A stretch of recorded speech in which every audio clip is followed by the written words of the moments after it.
Bonsoir, oui, si vous voulez bien, je propose que nous commencions notre séance avec Jean-François Rottier, qui est un habitué des séances du Conseil de développement. Depuis qu'on a commencé à travailler sur le PDU, on a noué avec lui, avec les services de notre métropole, une relation qu'on pourrait qualifier un peu de modèle entre les élus et le conseil de développement. En tout cas, elle est assez efficace et on l'apprécie particulièrement. Lorsqu'on a travaillé sur le PDU, on n'a pas eu la prétention d'épuiser la question de la mobilité. Et on avait en tête que nous aurions d'autres sujets à approfondir sur cette question de la mobilité. Aujourd'hui, donc ce soir, c'est la question du périphérique que nous évoquons, mais nous ferons à nouveau un exercice, et à nouveau avec Jean-François Rottier, au mois de mai, sur les chronobus. Voilà, alors la question du périphérique qu'on étudie ce soir dans le cadre de la délégation territoire de vie quotidienne cristallise des positions parfois très tranchées. Notre objectif ce soir est d'en parler sereinement sur la base d'éléments que nous avons fait déjà connaître, notamment dans le PDU. Premièrement, si les objectifs sont bien sûr ceux de la diminution de la part de la voiture individuelle, celle-ci reste encore un outil quasi obligatoire pour une large part des habitants de l'aire urbaine. Deuxièmement, les controverses sur les modes de déplacement sont contre-productives, ce que le Conseil a d'ailleurs traduit dans une formule « dépasser la guerre des modes ». Notre souci est de faire un état des lieux, de débattre librement sans langue de bois. Nous le faisons d'abord avec la communauté urbaine, puisque c'est notre premier interlocuteur. Nous interrogerons ensuite les autres partenaires de ce dossier, et notamment l'État, qui a aujourd'hui la charge du périphérique. Sur la question du rôle de l'État en général, le Conseil recevra Michel Papot, secrétaire général de la préfecture, en mai prochain, et sans doute un des points qu'on évoquera avec lui. Les membres du Conseil ont d'ores et déjà formulé un certain nombre de questions qui ont été transmises au service de la communauté urbaine. Pour ma part, je souhaite commencer nos échanges avec 4 interrogations. Premièrement, les utilisateurs du périphérique sont à l'évidence mécontents. Que peut-on leur répondre ? Finalement, l'agglomération connaît les problèmes de circulation de tous les grands pôles urbains.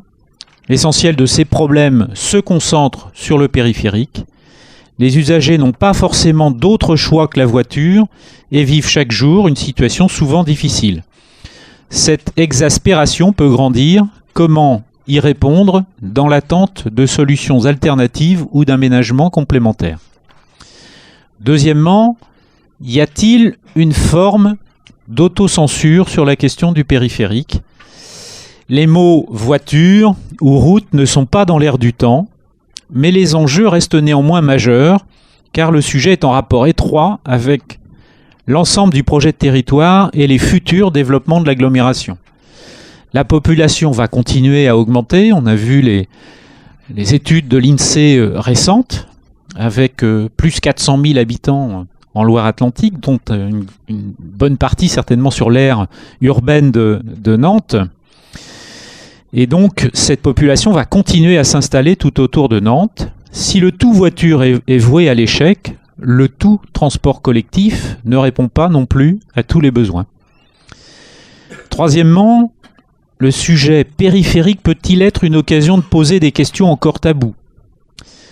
Peut-il devenir un outil mieux partagé entre les modes et les espaces ? Des expériences y sont-elles possibles ? Comme par exemple dédier des espaces au covoiturage,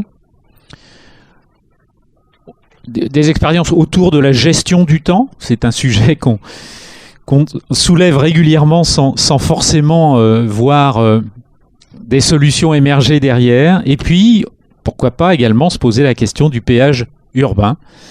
On avait déjà évoqué ça avec vous. Quelle est en résumé la position globale de Nantes Métropole? Il faut rappeler que le périphérique nantais s'est construit au fil du temps, des années 70 jusqu'à son bouclage en 1994, par des ajouts successifs et avec des maîtrises d'ouvrage différentes. Pour mémoire également, l'agglomération nantaise a fait le choix de proposer à l'État la gestion unique de l'infrastructure, quelles seront les demandes formulées auprès de l'État par rapport à cette gestion. Est-ce un thème de travail pour une future AOT, autorité organisatrice de transport, telle que le Conseil l'avait proposé? Voilà 4 grandes questions un peu globales. Mais il y en aura plein d'autres, je pense. Merci en tout cas de votre écoute et de vous déplacer aussi nombreux à chaque fois qu'on a l'occasion de se rencontrer. Alors quand je suis entré ici, que j'ai vu audition de Monsieur Retière, vice-président, je me suis dit, qu'ai-je fait? Que se passe-t-il? Donc on va essayer, je crois, comme d'habitude, d'échanger sur ces thèmes-là, puisque personne n'a de réponse toute faite, et je dirais que vos propres contributions illustrent les contradictions devant lesquelles on a eu l'occasion de se trouver. C'est-à-dire que pour certains, il y a des solutions techniques, pour d'autres, c'est pas le problème. Effectivement, il y a aussi des gens qui sont un petit peu monomodes, qui vont dire c'est plutôt le tout transport en commun, et puis le reste, après tout, on verra, sélectionner les investissements. Et puis on voit bien que même en traitant le périphérique, et je remarque que chaque fois qu'on a une réunion sur la question des mobilités, on évoque finalement tous les autres sujets, puisque à travers vos questions apparaissent la sécurisation des pistes cyclables le long du périphérique, la question des aires de stationnement, je le dis comme ça globalement, même si on va l'appeler covoiturage ou P+R ou autre, mais apparaissent ces questions-là, la question des franchissements douars, parce qu'il y a une caractéristique et qu'il y a un contexte ici à Nantes particulier. Donc quelle que soit la question quel que soit le thème choisi, dans la mesure où ça touche à la mobilité, tous les sujets deviennent abordés. Alors, je crois, parce que c'est l'objectif et c'est comme ça que je le prends chaque fois qu'on se rencontre, c'est effectivement, il y a ni, rassurez-vous, ni autocensure, ni tabou sur les sujets. Je crois d'ailleurs que quand on a eu l'occasion de débattre avec alors j'hésite à dire tous les habitants de l'agglomération, mais on a fait plus d'une centaine de réunions sur le PDU, donc on a rencontré quand même beaucoup d'acteurs dans des cadres un petit peu différents. Je crois qu'on a eu l'occasion de se parler franchement et déjà d'essayer, et vous le verrez sans doute dans les décisions à venir du Conseil communautaire, d'apporter un certain nombre de réponses qui vont dans le sens des objectifs qui ont été donnés sur le PDU. Alors déjà sur cette question, est-ce qu'il y a des mécontents? Oui, et ça serait idiot de le nier. Il y a eu quand même un point intéressant, parce que dans ce débat qu'il y a eu autour de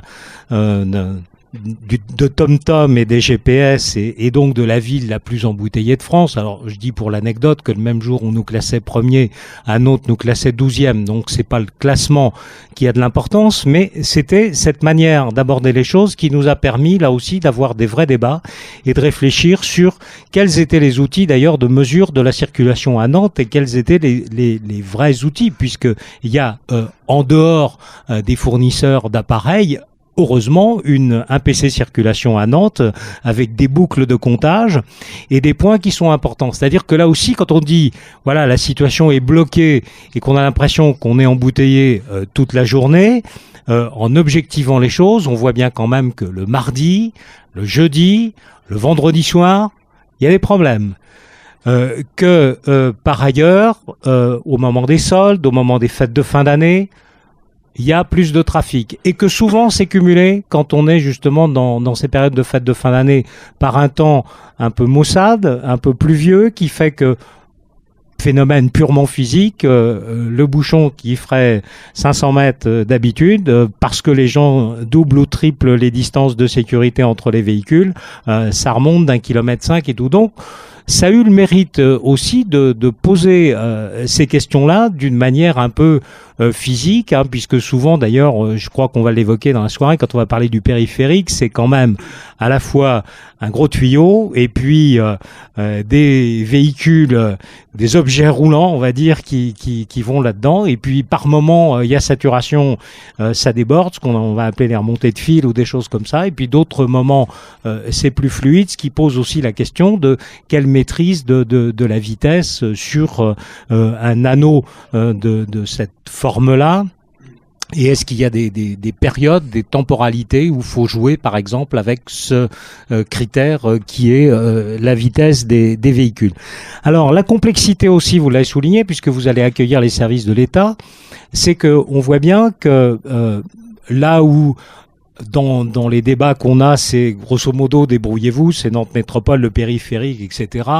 Moi, vous m'avez jamais entendu dire, bah non, c'est l'État et interroger l'État parce que on est responsable de cette affaire-là et qu'on travaille ensemble. Alors, l'histoire de l'AOT unique, puisque c'est abordé, c'est sans doute peut-être un vœu pieux, mais il faut que tous les acteurs autour de la table soient déjà d'accord. Dans un premier temps, et il y a des ouvertures de ce côté-là, cette conférence annuelle des AOT va se mettre en place, je pense qu'on peut le dire comme ça, puisqu'il y a un accord au moins du Conseil régional et du Conseil général sur cette forme-là, en disant soyons pragmatiques, on va commencer par là, et puis après, on verra ce que ça pourra donner. Et donc, l'idée, c'est dès cette année de pouvoir le mettre en place, mais naturellement, parce que c'est la caractéristique aussi de ne pas oublier les services de l'État dans cette affaire-là, puisque les services de l'État sont totalement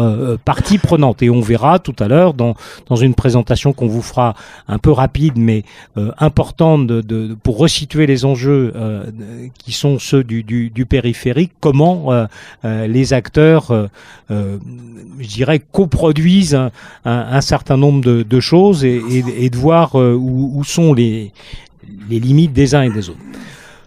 Par ailleurs, je le dis, mais très sincèrement, il n'y a pas de notre part d'autocensure dans cette affaire-là. On est bien conscient que la population augmente et il n'y a pas dans le PNU un discours qui est contre un mode ou un autre et donc pas contre la voiture. D'ailleurs, quand on évoque de réduire la part modale de la voiture, je rappelle quand même que dans les comptages qu'on a fait dans le PDU, il s'agit de la voiture individuelle, la voiture en solo, mais que le covoiturage, donc la voiture partagée, est considéré comme un mode, alors je ne sais pas si je dois le qualifier de doux, de vertueux, mais enfin vous voyez ce qu'on veut dire, c'est quelque chose de partagé. Et surtout, ce qui nous importe, c'est que y a bien cette question, puisqu'on l'avait vu, et justement, ça nous renvoie typiquement au sujet de ce soir, de l'intra-périphérique et de l'extra-périphérique. Et je crois que le discours, pour le résumer à peu près, c'est de dire quand on peut se passer de sa voiture et que objectivement il y a une offre, tout mode confondu, alternative, il n'y a aucune raison, et on peut démontrer d'ailleurs aux gens que c'est un peu idiot d'utiliser leur voiture, puisque même ils font une économie substantielle en s'en dispensant. Mais on sait très bien aussi qu'à l'extérieur du périphérique, les chiffres, et d'ailleurs on l'a dit clairement dans le PDU, ne peuvent pas être traités d'une manière homogène sur l'ensemble des territoires, et je dis bien sur l'ensemble des territoires, parce que c'est pas simplement intérieur du périphérique, extérieur du périphérique, c'est lié aussi aux densités de population, puisqu'on sait bien que sur certains territoires, on s'épuiserait totalement à courir, chercher des gens dans des espaces qui sont peu denses. Je peux vous donner des exemples très concrets, hein, puisque il y a eu des débats avec des élus, par exemple sur le sud-ouest de l'agglomération, où il y avait une demande de renforcement des transports en commun, et où nous, on a plutôt privilégié le rabattement sur l'étoile ferroviaire, gare de Boye par exemple, pour illustrer ça. Ce qui veut dire que par exemple, le secteur de Boye n'est pas traité comme le secteur d'Orvaux, qui lui-même n'est pas traité comme la Chapelle-sur-Erdre, parce qu'en général il y a de l'histoire, parce que il y a des raccordements très particuliers et un éloignement plus ou moins grand du périphérique, et qu'à ce moment-là, il faut prendre ces contextes-là en jeu. Donc je le rappelle, parce que le but but n'est pas d'avoir un discours d'ailleurs on n'a jamais dit, parce que c'est ça aussi, quand on favorise un mode comme ça voudrait dire ramener la voiture à zéro comme objectif. Ça, vous le verrez jamais. D'abord, ce serait complètement illusoire, mais ça ne fait pas partie du discours. Par contre, ce qui fait partie du discours, c'est de dire qu'il y a plusieurs modes de déplacement possibles suivant les contextes et qu'il faut trouver les équilibres en fonction des contextes. Et les contextes, c'est bien des éléments comme le périphérique, la présence ou non de l'étoile ferroviaire, la présence ou non d'un fleuve, d'une rivière, etc. Et donc, en plus l'historique, parce que souvent, je le dis aussi, je vous le dis amicalement, bien que chez vous, dans les contributions, ça n'apparaisse pas comme ça, mais très souvent, quand on veut nous donner un mode alternatif qui serait l'exemple à suivre, on nous dit toujours, allez voir telle ville en Europe, telle ville aux USA ou telle ville de France et tout, et j'ai coutume de dire, c'est pas en additionnant tout ce qui se ferait de bien ailleurs qu'on aurait la ville idéale. Hein, je donne ça pour exemple parce que pas plus tard qu'il y a 15 jours, à notre grande surprise, on a reçu la ville de Lausanne, qui est souvent citée comme un exemple en termes de mobilité et qui pourtant venait à Nantes. On pouvait s'interroger, et c'était pas une visite de courtoisie, c'était vraiment une visite de travail. Il s'avère que eux, leur problème, c'était plutôt le busway par rapport à des choix qu'ils ont eu à faire en matière circulatoire et par rapport au coût du ferroviaire ou des choses comme ça. Donc voilà, ce qui veut dire qu'il n'y a pas de notre part donc de. Alors, ce qui est important aussi, et c'est bien le cœur du débat qu'il y a sur le périphérique aussi, c'est les politiques d'urbanisme qu'on conduit. Hein, puisqu'on voit bien que Philippe Audic l'a évoqué, la question de la densité de population, la question des axes de rabattement sur le périphérique, enfin c'est comme ça que je le percevais. On est dans un PDU où on est un petit peu dans le donnant-donnant, c'est-à-dire qu'on s'adresse aux élus en disant si vous relevez un certain nombre de défis en matière d'urbanisation et qu'on peut définir à l'horizon 2030 les questions d'urbanisme qui sont prégnantes dans les problèmes de déplacement, alors dans ces conditions-là, on peut conduire un schéma qui correspond à ce qu'on s'est dit à peu près.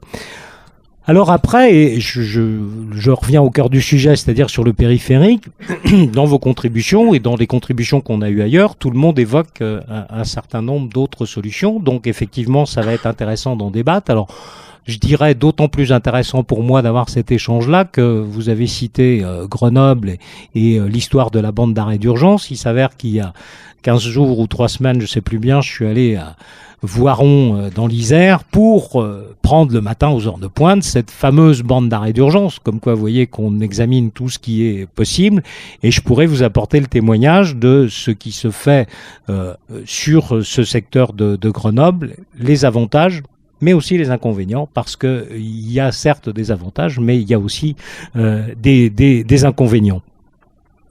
Sur la question du covoiturage, je crois que maintenant on a passé un contrat de collaboration avec le Conseil général sur la question des sites internet, sur la question des réalisations d'aires de covoiturage, et toujours de rechercher leur implantation justement à proximité des points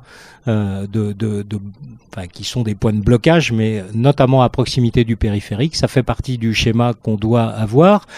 Mais je retiens aussi dans vos propositions quelque chose qu'on évoque d'ailleurs dans le PDU, c'est cette question de pouvoir développer des axes de transport en commun avec des aménagements très particuliers. On revient, je ne vais pas vous parler aujourd'hui du chronobus, mais on pourra quand même l'évoquer rapidement, pour franchir cette barrière que représente le périphérique. C'est-à-dire que là aussi, pour avoir cette fonction de rabattement vers le cœur de l'agglomération, il est important de pouvoir franchir la barrière de manière à pénétrer cette enceinte, ce mur, cette fortification, je ne sais pas comment vous l'appelez, mais pour pouvoir passer plus rapidement. Et c'est bien là aussi un des objets. Et puis dernier point, parce que avant de vous faire une présentation un peu sommaire du périphérique, cette question du péage. Alors, pour siéger assez souvent, alors soit au GART, le groupement des autorités du transport, ou bien avec d'autres villes de France, c'est un débat qui est en ce moment sur la table. On a eu l'occasion d'aller voir des zones à trafic limité, notamment alors les expériences italiennes, hein, je pense Bologne notamment, Padoue, Ferrare, d'autres expériences qui sont conduites comme ça, qui se traduisent d'ailleurs pas forcément, enfin il y a toute forme de péage urbain, hein, puisqu'on cite souvent Londres aussi, mais il y a d'autres formes. C'est pas un secret puisqu'il l'a dit publiquement à plusieurs reprises. Donc le président de Nantes Métropole, Jean-Marc Ayrault, a dit à plusieurs reprises son opposition au principe même du péage urbain, dans la mesure où il s'agit d'une barrière sur laquelle on acquitte comme un octroi le droit d'entrer dans la ville. Ce qui ne veut pas dire par ailleurs qu'il n'y a pas des outils de régulation, et c'est pour ça d'ailleurs que j'évoquais tout à l'heure la question du stationnement, puisqu'on sait bien que le stationnement d'une autre manière est un levier qui permet d'agir sur les questions de mobilité, et le stationnement n'est pas gratuit, ou du moins s'il est gratuit, il est gratuit plutôt en périphérie et plutôt quand on est éloigné pour inciter au rabattement. Et je dirais que plus on s'approche du cœur de l'agglomération, plus il est payant. On a quand même cette particularité nantaise, parce que dans toutes les agglomérations ça n'a pas été tranché comme ça, d'avoir cette complémentarité entre le stationnement qui relève de Nantes Métropole et le stationnement sur voirie qui relève de la police du maire, hein, c'est-à-dire de la ville, mais qui nous permet, nous, d'articuler nos tarifs pour avoir une gestion à peu près correcte, qui fait que, par exemple, sur les 2 premières heures, on a plutôt intérêt à stationner sur voirie, au-delà à aller sur les parcs en enclos. La question reste à le faire passer dans l'opinion et à le faire comprendre, puisque de toute façon, là aussi, c'est toujours la question économique qui est au cœur du débat. Et je rajouterais, parce que c'est en filigrane un petit peu dans ce que vous avez dit, la question de la temporalité. Alors, la temporalité, on l'aborde actuellement aussi sur l'aspect de la logistique urbaine. On est dans une ville qui est relativement peu répressive sur la question des livraisons en ville, comparée par exemple à nos voisins de Rennes, hein, pour prendre cet exemple précis. Et donc ça veut dire qu'avec les entreprises du secteur logistique, on a eu des contacts d'ailleurs assez suivis pour voir comment on pourrait organiser la question de cette temporalité, hein, parce que on voit bien constamment c'est un sujet de friction, et c'est également un sujet d'engorgement. Et puis, là aussi, sans tabou, travailler avec tous ceux qui peuvent déjà nous donner un peu d'élasticité, puisque quand on évoquait tout à l'heure les moments de congestion du périphérique, on voit bien qu'il y a des périodes données, et naturellement, la question des temps scolaires n'est pas anodine dans cette affaire-là, puisqu'on voit bien d'ailleurs comment, hors du temps scolaire, tout à coup, les choses se fluidifient. Et là aussi, exemple très concret, on était récemment à régler un problème sur Boye et Saint-Aignan. Tout bêtement, le sujet était le fait que des collèges qui, à l'heure actuelle, accueillent des élèves le samedi, allaient passer au mercredi. Du coup, naturellement, et les parents d'élèves et les communes exigeaient un certain nombre de services. Et comme on n'arrivait pas à se mettre d'accord, on a essayé de mettre tout le monde autour de la table. Lycée, collège, inspection du secteur primaire, pour avoir un débat. Et c'était intéressant, parce qu'au début, naturellement, tout le monde nous a dit, écoutez, c'est au transport de s'adapter. Hein. Mais si c'est au transport de s'adapter, ça veut dire aussi que pendant des moments important, on va utiliser des bus qui serviront très occasionnellement. Mais chacun dit, c'est au transport de s'adapter. Et nous, vous comprenez, on a des règles, on a un conseil d'administration qui est souverain, le rectorat nous impose ceci, un autre nous impose cela et tout. Et finalement, quand on a posé les problèmes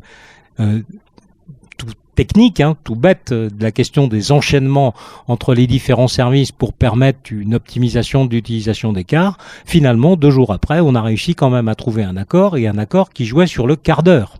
Hein.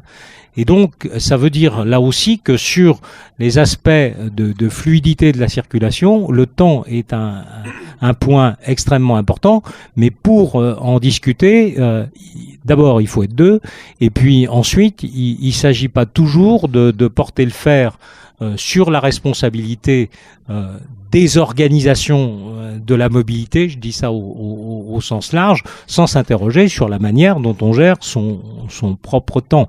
Et de ce côté-là, les plans de mobilité qu'on a à gérer avec les entreprises, maintenant on a tendance à les gérer par zone, hein, c'est-à-dire, je pense, Nantes-Est, Carquefou, secteur Chantrerie, D2A autour de l'aéroport, où on peut avoir cette discussion qui est une discussion beaucoup plus générale qu'entreprise par entreprise, hein, où on est vraiment sur des approches sectorielles. Alors, c'est des tissus de PME, ça répond pas forcément aux mêmes objectifs de masse que, je sais pas, par exemple, le plan de déplacement de l'hôpital ou du rectorat, mais c'est quand même des points intéressants. Donc voilà, je vous ai refait à nouveau une présentation un peu générale, mais elle n'est pas sans lien, encore une fois, avec la question du périphérique, puisque cette question-là, et je conclurai là-dessus, c'est aussi la dimension psychologique de cette affaire-là. Les déplacements majoritairement qui posent problème et pour lesquels il y a embouteillage et embouteillage qui perturbent, c'est les trajets domicile-travail le matin et le soir, et c'est en plus l'étalement urbain, donc les gens qui habitent de plus en plus loin alors qu'ils travaillent au cœur d'agglomération. Et c'est ça, l'embouteillage et le temps perdu qui énerve le plus, hein, puisque je rappelle par ailleurs que quand on va au week-end au bord de la mer et qu'on est dans les bouchons, c'est librement consenti et qu'on sait qu'on les aura et qu'on sait qu'on les aura en retour, mais tout le monde chante dans la voiture puisque c'est pour aller au bord de la mer et profiter du soleil. Donc les situations ne sont pas tout à fait les mêmes. Donc il faut aussi qualifier ces embouteillages, notamment je pense moi sur la question du domicile-travail, parce que c'est autour de ça que ça se concentre. Ce que je vous propose, c'est de passer la parole, je crois, c'est Michel-François Bunel qui va vous représenter un transparent global revenir au cœur de notre sujet sur le périphérique pour bien situer les enjeux, et puis après reprendre les questions les unes après les autres par rapport aux engagements qui ont été pris. Merci Jean-François. Donc je me présente pour ceux qui ne me connaissent pas, Michel-François Bunel, directeur adjoint de Nantes Métropole en charge des projets métropolitains, et notamment en charge des discussions, de la coordination des discussions avec les services de l'État sur l'évolution du périphérique, le financement des opérations sur le périphérique, et ce depuis un certain temps, ce qui fait qu'on peut vous présenter l'évolution du périphérique sur le temps donné. Une première carte, alors vous ne verrez pas les chiffres, mais je vous les commenterai. D'abord, de quoi parle-t-on ? Ça a été dit par Jean-François Retière ou par Philippe tout à l'heure. Le périphérique est maintenant la propriété de l'État depuis 2005, date de la signature du dossier de voirie d'agglomération. Et quand on parle du périphérique, on parle de l'ensemble de la couronne du périphérique, à peu près 43 km, 23 portes, et également des deux oreilles, on appelle ça les oreilles, qui permettent de rejoindre depuis la porte d'Armor et depuis la porte d'Orvaux la route de Vannes, et depuis la porte de Gesvres et la porte de l'Estuaire, non, d'Anjou. C'est d'Anjou, oui, c'est d'Anjou. L'autoroute A11. Bien. La situation auparavant était beaucoup plus diversifiée. C'est la ville de Nantes qui avait réalisé le périphérique Est, donc la partie qui va de la porte de Gesvres à la porte d'Anjou. C'est le département qui avait réalisé le périphérique Sud depuis Basse-Goulaine jusqu'à Bougnay, l'État ayant fait les deux franchissements, et le périphérique Ouest et une partie du périphérique Nord, puisque c'est Cofiroute qui a réalisé la partie entre Porte de Rennes et Porte de Gesvres du périphérique Nord. Donc aujourd'hui, il n'y a plus, non pas un seul propriétaire, il n'y en a plus que deux, parce que Cofiroute est toujours propriétaire de la partie qui se situe entre Porte de Rennes et Porte de Gesvres. L'État, c'est qui pratiquement, vous savez, les services de l'État ont beaucoup bougé, à la fois dans leur organisation et dans leurs orientations prioritaires. L'État, dans le vécu de tout un chacun, c'était la DDE. la direction départementale de l'équipement n'existe plus, les services de l'État ont changé. Il y a maintenant une direction départementale des territoires et de la mer qui s'occupe des compétences départementales en termes d'urbanisme, de suivi, de contrôle de légalité sur l'ensemble des politiques d'aménagement, d'environnement, etc. Et pour ce qui concerne le périphérique, l'État a confié le travail sur sa fonction de maîtrise d'ouvrage et de négociation des financements des opérations à la direction régionale de l'environnement, de l'aménagement et du logement, la DREAL, qui est donc la direction qui intervient au niveau régional. Et l'État a créé une structure en charge de la gestion de l'infrastructure et de la maîtrise d'œuvre des travaux sur l'infrastructure, qui s'appelle la direction interrégionale des routes pour l'ouest de la France, qui est une direction donc interrégionale, Bretagne, Pays de la Loire, et qui a donc gère les équipes qui interviennent sur le terrain et également pilote directement l'ensemble des chantiers qui se réalisent sur le périphérique. Donc nous avons maintenant 2 interlocuteurs, et il faut bien noter que nous avons eu plusieurs années avec un flou artistique dans le positionnement de l'État, ce qui fait que les discussions sur le périphérique ont été légèrement interrompues pendant un certain temps. Pendant ce temps, l'État a également mené un certain nombre de débats, et le récent Grenelle de l'environnement a été très très sensible dans le positionnement des services de l'État, notamment vis-à-vis de leurs infrastructures routières. Et la priorité de l'État reste toujours de permettre à son réseau structurant d'assurer les trafics de transit et d'accompagner le développement économique des territoires. Mais il est quand même beaucoup plus sensible aux problèmes d'apaisement des circulations et de cohérence globale du fonctionnement des infrastructures vis-à-vis des territoires auprès desquels il se situe. C'est important dans les discussions que nous avons aujourd'hui. Le grand chantier qui avait marqué les dernières années, et ça avait été inscrit au contrat État-région dès 1994, c'était tout l'aménagement du secteur de Bellevue, Porte d'Anjou, Porte du Vignoble et pont de Bellevue. C'est un chantier qui a duré plus de 10 ans. Et qui a mobilisé quasiment les financements d'investissement sur ces 10 années en grande majorité. Ces travaux sont terminés. Vous l'avez mis dans vos notes, il y a encore des éléments qui paraissent ne pas fonctionner de façon satisfaisante. On sait très bien que la route nationale N148 qui vient de Poitiers, à l'heure de pointe, il lui manque un peu de capacité pour rentrer sereinement sur le périphérique. C'était prévisible, et on revient sur ce problème des heures de pointe dont parlait Jean-François. Les trafics, ils ont continué à monter depuis que le périphérique est bouclé. La section la plus chargée, c'est la section du périphérique nord entre la porte d'Orvaux et la porte de Rennes. Elle recueille le cumul des trafics de transit de l'autoroute A11 qui va vers la Bretagne Sud et la presqu'île guérandaise, et les cumuls de trafic du périphérique, ainsi que les cumuls du trafic de la route des estuaires, Rennes, qui va pour aller vers Poitiers. Donc c'est la section la plus chargée de notre périphérique. Je reviens.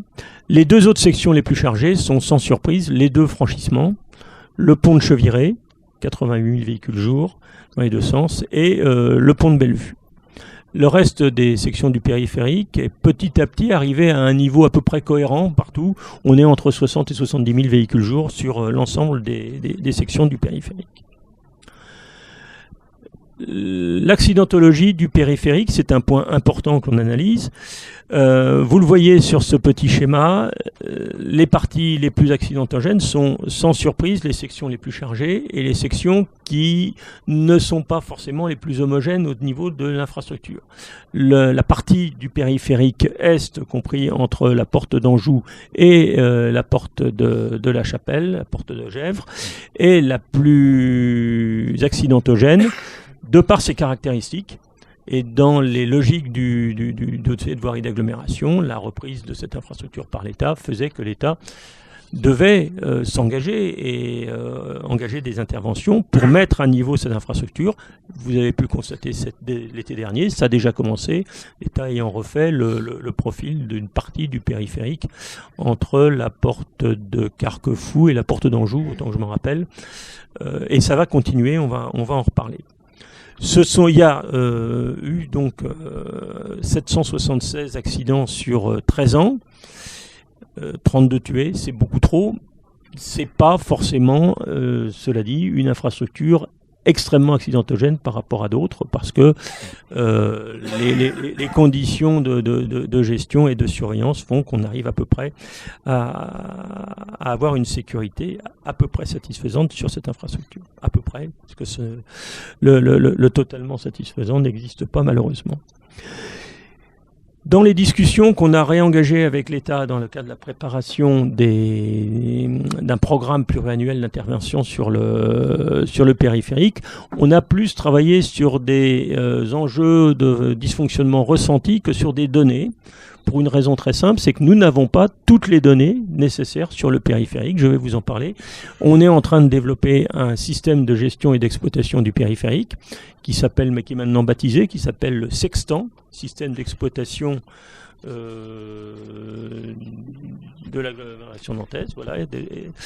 Et nous n'avons pas encore des bases de données sur toutes les sections. Les sections où on ressentait des dysfonctionnements, elles sont assez logiques. C'est en oubliant le secteur de la porte d'Anjou et de la porte du Vignoble qui vient d'être aménagé et dont on sait qu'il y a encore des problèmes. C'est tout le périphérique Est, les portes de Carquefou, porte de la Beaujoire, la porte de Gesvres évidemment, c'est la dernière section du périphérique qui n'est pas à deux fois deux voies. Le périphérique Nord, c'est le plus chargé. Et puis un certain nombre de portes qui, pour des raisons ou de type d'aménagement ou de trafic ou d'organisation, posent un certain nombre de problèmes de fonctionnement. On cite la porte d'Armor, évidemment, la porte de Bougnay, la porte des Sorinières et la porte de Rezé, sur lesquelles il y a des évolutions liées notamment à l'urbanisation autour de ces secteurs. Qu'avons-nous discuté? Alors c'était en parallèle à la préparation du PDU, donc on a essayé d'être homogène et nous avions une opportunité de la part de l'État de pouvoir engager un programme d'intervention pluriannuel de 2010 à 2014. La première priorité, ça a été harmoniser les politiques de gestion et poursuivre et terminer la mise en œuvre du système de gestion dynamique du périphérique. J'en reparle tout à l'heure et je pense qu'on aura souvent l'occasion d'y revenir parce que c'est un élément qualitatif, mais qui à l'arrivée a des effets, doit avoir des effets significatifs, y compris sur la capacité de l'ouvrage, sur sa sécurité, sur le confort de l'ouvrage. Et puis pour l'homogénéisation du périphérique, eh bien l'État, dans sa nouvelle vision des choses, a souhaité rétablir une étude globale de partie d'aménagement général sur le périphérique. Maintenant que petit à petit on a de plus en plus de données, eh bien l'État va refaire, en partenariat avec l'ensemble des 3 autorités organisatrices intéressées, un point sur la réalité des dysfonctionnements et l'analyse des éléments que l'on peut prendre en compte dans la logique globale d'une politique de déplacement qui évidemment ne s'intéresse pas que au périphérique et à la circulation automobile. Nous avons demandé très clairement à l'État d'engager également tout de suite un programme d'études pour lancer des travaux sur la partie qui, pour nous, était clairement la partie la plus contrainte, c'est-à-dire le périphérique Nord et la porte de Gesvres. Là, de toute façon, c'était un constat qu'on partageait avec les services de l'État, du fait qu'on ne pouvait pas... il était évident que dans une étude de partie d'aménagement du périphérique, ce secteur ressortirait comme absolument prioritaire. Et donc, il y aura des études et des travaux qui s'engageront à l'échéance 2014 sur le périphérique Nord. On va y revenir. Dans le parti général d'aménagement, nous avons demandé à ce qu'évidemment les portes qu'on a identifiées comme posant problème, porte d'Armor, porte des Sorinières, porte de Bougnay, soient expertisées précisément. Et dans le même temps, Nantes Métropole s'est engagé à lancer des réaménagements, non pas de la porte de la Beaujoire et de la porte de Carquefou, mais des carrefours de surface des portes de la Beaujoire et de Carquefou, parce que contrairement aux autres portes, sur ces deux échangeurs, la voirie de surface appartient à Nantes Métropole. En plus, nous avons notamment sur la porte de la Beaujoire des grands équipements d'agglomération, le parc des expositions et le stade, qui sont desservis. Nous avons des grosses opérations d'urbanisme qui se développent sur le secteur et nous avons également des opérations de transport collectif assez prégnantes sur le secteur. La réouverture de la ligne ferroviaire pour le tram-train qui est à 200 mètres du périphérique, le prolongement du tramway lignien et puis la création d'une ligne de chronobus sur la route de Saint-Joseph. Bon, tout ça fait que nous avons donc engagé, nous, des interventions pour aménager, dans un premier temps, la porte de la Beaujoire. Donc voilà le programme sur lequel nous intervenons. Et puis je vais vous mettre un tableau de chiffres, comme ça vous allez voir que ça monte très très vite et que évidemment la contingence financière est très vite très présente. La gestion dynamique du périphérique, c'était 10 millions d'euros la première phase, 29% de participation de Nantes Métropole.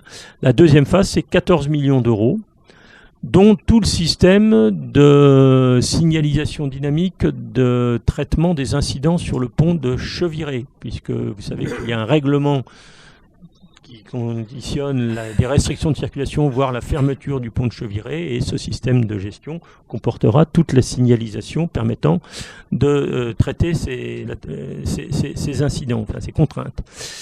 L'État s'est engagé à mener un programme de mise en sécurité de la piste cyclable du périphérique Est, qui avait été réalisé à l'origine par la ville de Nantes, à l'origine du périphérique Est, qui était pas séparé de la chaussée générale, posait des problèmes de sécurité, des problèmes d'état des lieux. Et donc l'État réalise, en le finançant à 100%, cette mise en sécurité en lien avec nos services, puisqu'on a un groupe de travail opérationnel sur le sujet. Donc je vous ai parlé de l'étude du parti d'aménagement du périphérique qui doit être menée avant mi-2012. On lance tout de suite des études préalables à une DUP pour l'aménagement du périphérique nord, en espérant pouvoir avoir des éléments d'études permettant d'avoir une enquête publique sur le sujet si besoin en 2013. Et il y a un premier niveau de financement prévu pour des travaux sur le périphérique nord, probablement plutôt entre Porte de Rennes et Porte d'Orvaux, mais également des premières interventions éventuellement sur la Porte de Gesvres, puisque les deux sont indissociables dans tous les cas de figure. Au global, un programme partenarial de 28 millions d'euros, dans lequel Nantes Métropole met 5 millions d'euros et l'État 14 750 000. En parallèle, pour mémoire, vous l'avez peut-être constaté, l'État est en train de réaménager l'échangeur entre la RN 165 route de Vannes et la RN 844, c'est ça ? La voie rapide qui vient d'Atlantis et qui va vers Vannes également, donc à l'échangeur de Sautron, il y a un réaménagement en cours pour fluidifier les sorties de l'agglomération. Les aménagements prévus prévoient donc de faciliter les sorties de l'agglomération, mais il n'y a pas d'augmentation de capacité en entrée d'agglomération. Le système d'exploitation du périphérique. Alors là, c'est certainement beaucoup trop petit, mais je pense qu'on vous distribuera le PowerPoint où vous y aurez accès. Que comporte ce système ? La première phase, pour 10 millions d'euros, comportait des panneaux d'information à messages variables. Il y en avait une dizaine. Des panneaux d'information aux accès, permettant de choisir éventuellement un itinéraire ou un autre. Il y en a eu 14 de posés. 29 stations de mesure. Au total, il y aura autant de stations de mesure qu'il y a de sections du périphérique. Il y en aura au moins 46. Entre chacune des portes, il y aura une dans chaque sens. Des caméras pour surveiller le système et un centre de gestion de trafic. Alors, les centres de gestion de trafic, il y en a 3 sur l'agglomération. C'est peut-être de trop, mais au moins, on a fait en sorte qu'ils soient totalement reliés entre eux. Il y a un centre de l'État qui est situé à la Janvray. Il y a le centre d'exploitation de Nantes Métropole, le PC route de Nantes Métropole qui est situé en centre-ville, et le PC du Conseil Général qui traite plus les dossiers notamment de Saint-Nazaire, etc., qui est situé dans l'île de Nantes.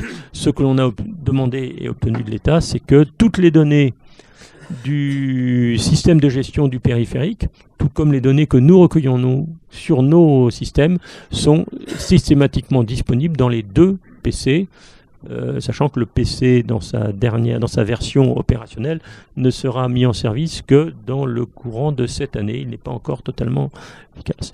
La deuxième tranche, et on va continuer à terminer les équipements en panneaux d'information, stations de mesure, caméras, et on va intégrer également des fonctionnalités nouvelles, dont on ne sait pas encore lesquelles, puisqu'elles vont être étudiées. L'État souhaite voir s'il y aurait un intérêt à mettre en place des systèmes de gestion dynamique de certaines bandes d'arrêt d'urgence. On est un peu dubitatif, mais on va faire l'étude. Et surtout, nous avons absolument demandé, et ce sera fait, à ce que soit étudiée la mise en place de systèmes de régulation des vitesses, c'est-à-dire une signalisation qui donne aux usagers, en fonction du trafic, une vitesse conseillée. Et compte tenu des flux, à partir du moment où on affiche la vitesse conseillée, ça risque d'être la vitesse pratiquée.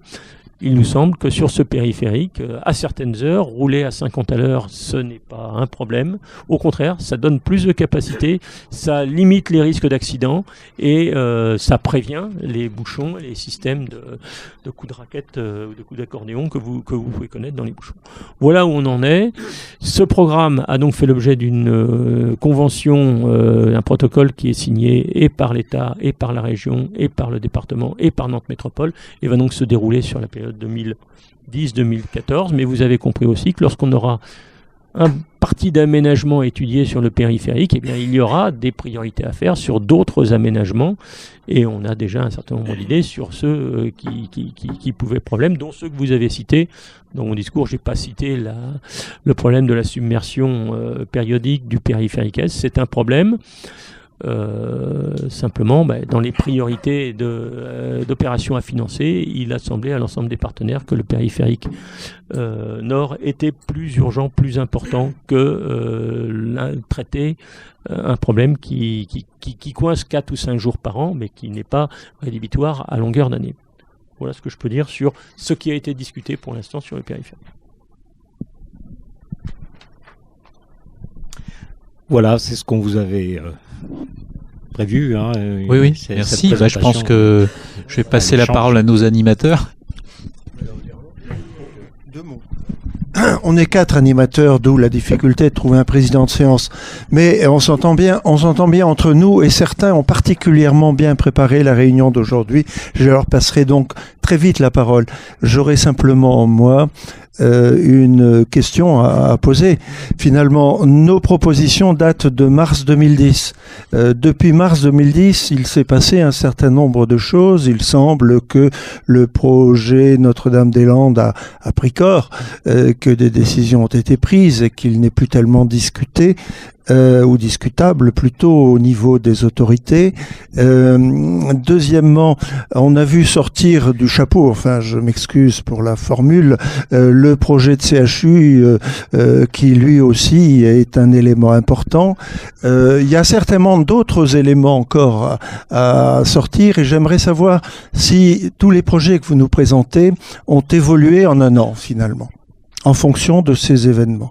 Ensuite, je passerai la parole à des collègues beaucoup plus techniciens que moi.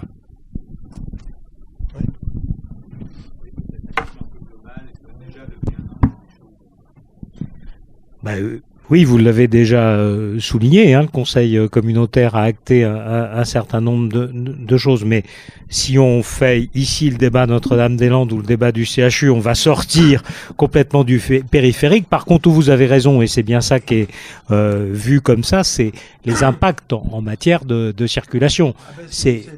Voilà, c'était votre question. Non, c'est pour ça que je la reprenais comme ça, pour dire qu'effectivement, ça fait naturellement partie des interrogations, puisque la desserte de Notre-Dame-des-Landes va forcément générer un trafic, et ce trafic-là, il va falloir d'une manière ou d'une autre l'absorber, et donc se poser la question de la desserte. Même chose pour ce qui concerne le CHU, faire le choix d'un CHU sur l'île de Nantes implique là aussi un certain nombre d'organisations de la circulation pour que tout ça puisse se faire à peu près harmonieusement. Je dirais que dans ce contexte là aussi, c'est pas la circulation en général quand on parle du CHU, c'est-à-dire que on peut se référer par exemple à ce qui se passe sur le plan de mobilité actuel des personnels du CHU qui travaillent. L'autre problème est le transport des malades. L'autre question est ceux qui vont visiter les malades. Donc il y a des typologies là aussi et des modes de déplacement qui sont pas les mêmes et qui renvoient à ce que j'évoquais tout à l'heure, notamment les temporalités qui sont liées à ces déplacements. Mais ça fait bien partie des choses qu'il faut intégrer naturellement et alors dans ce débat sur le périphérique. Eric. Juste donner des petites précisions. Hein. Donc, dans le cadre notamment de l'aéroport Notre-Dame-des-Landes, l'État, via la préfecture, a engagé une étude regroupant d'ailleurs tous les partenaires, collectivités de la région et même des régions de proximité pour modéliser et évaluer l'impact trafic du positionnement de l'aéroport et notamment d'en déduire s'il doit y avoir des prises en compte sur l'adaptation du réseau routier magistral, c'est-à-dire notamment le périphérique. Mais enfin, juste, je voulais vous citer sous forme de boutade ce que dit Patrick Maréchal, c'est toujours amusant, mais c'est quand même un fond de vérité réel. Hein. C'est qu'aujourd'hui, la plupart des clients de l'aéroport actuel, sur Bouguenais, ils viennent du Nord-Loire.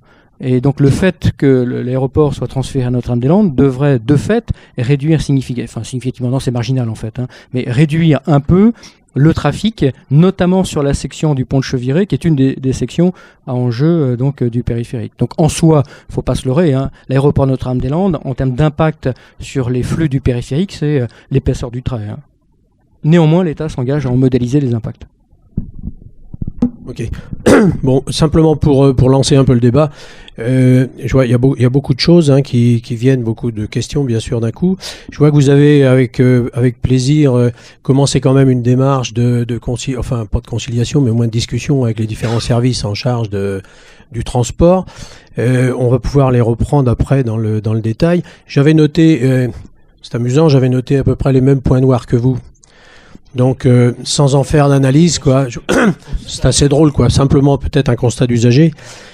En ce qui concerne je vais reprendre au moins les principaux, peut-être, ça va être ça le plus simple. Et puis, on lancera le débat après. On va vous donner simplement un avis. En ce qui concerne le vignoble, d'abord, si quand même, concernant la gestion dynamique, je vois à travers les documents que vous nous donnez que c'est quelque chose qui va coûter 14 plus 10, 24 millions d'euros. Et je me demande quand même, là, dans cette affaire, si c'est sans doute utile, mais si on n'a pas simplement plus travaillé sur les médicaments que sur la maladie, quoi. C'est-à-dire que j'aurais préféré qu'on travaille déjà à trouver des remèdes aux causes qui sont, elles, assez évidentes, quoi. Hein. On a parlé ici au Conseil de développement, déjà, ça fait peut-être plus de 10 ans ou 15 ans qu'on parle de temporalité. Donc, c'est pas une découverte. On sait qu'il faut travailler sur ces sujets-là. Je sais pas si la gestion dynamique incorpore des mesures dont on avait besoin, c'est-à-dire à savoir d'où viennent les gens, pourquoi ils empruntent le périphérique et pour quel objectif, quoi. Parce que c'est sans doute ça le plus utile pour savoir ce qui va se passer dans l'avenir. J'aborde ce problème en le complétant avec un sujet qui est souvent qui est récurrent. On parle d'augmenter le nombre de parcs autour du périphérique pour pouvoir résorber ou du moins inciter les gens à ne pas rentrer dans le centre-ville avec leur voiture. Je crois qu'il y a quelque chose là aussi il faudra une réflexion qui se fasse plus en amont, parce que quand les gens j'en fais partie moi, quand les gens sont hors de Nantes et qu'ils arrivent sur Nantes, bien souvent c'est dans la journée. Et ils trouvent plus de place et donc ils vont en voiture jusqu'au centre-ville. Le problème des parkings aussi quand même très coûteux, parce que on s'aperçoit que ça ne sert que pour une voiture, un passager, et ça bloque un emplacement pendant une journée complète. C'est quand même dommage. Alors, on s'était posé nous la question quand même de regarder avec les transports Lila s'il n'y avait pas quand même moyen de récupérer une bonne partie des gens qui utilisent ces parcs-là que pour le travail, puisque on voit bien ils laissent la voiture toute la journée. Il faudrait les récupérer chez eux, quoi. Hein. C'est-à-dire, chez eux, il y a le covoiturage, mais il y a aussi sans faire des frais supplémentaires. J'en avais parlé une fois à Maréchal qui avait été intéressé. On a quand même énormément de parkings dans toutes les communes limitrophes qui servent à rien de la semaine. Hein. Si vous venez dans toutes les villes autour, les salles des fêtes, il y a des parkings qui sont utilisés uniquement le samedi soir et le dimanche, quoi. Et tous ces emplacements-là, une époque, l'aérospatiale savait faire ça, quoi. Ils faisaient du ramassage de leurs employés et les emmenaient. Hein. Donc pourquoi ne pas récupérer les gens au plus près de chez eux? Alors, Bon, c'est une des questions. Après, le vignoble, alors concernant, effectivement, vous avez noté qu'il y avait quand même un problème. C'est quand même dommage qu'après tant d'années de réalisation et surtout avant tant d'années d'études, on n'ait pas compris que ce bouchon d'arrivée de la route de Poitiers qui était déjà en 2 voies, on n'allait pas pouvoir le résorber en laissant les gens accélérer sur 2 voies magnifiques jusqu'à 200 mètres d'un étranglement, d'un virage et avec une seule voie sous le pont. Alors les gens ont déjà trouvé comment faire. C'est une vraie gymnastique le matin. Ils s'en vont sur la voie de droite, ils font comme s'ils s'en allaient et qu'ils retournaient sur le périphérique, et puis ils refont le tour et ils reviennent dans la voie d'insertion. C'est magnifique. Hein. Donc là, ça dure simplement. Les gens sont habitués à partir une demi-heure plus vite le matin. Donc c'est dommage parce que ça a coûté cher quand même cet ouvrage. De l'autre côté, on passe très bien, quoi. Effectivement, il y a 2 voies qui servent du coup là, qui sont pas encombrées du tout. Carquefou, vous en avez parlé. La porte de Carquefou, elle nécessite forcément un aménagement. C'est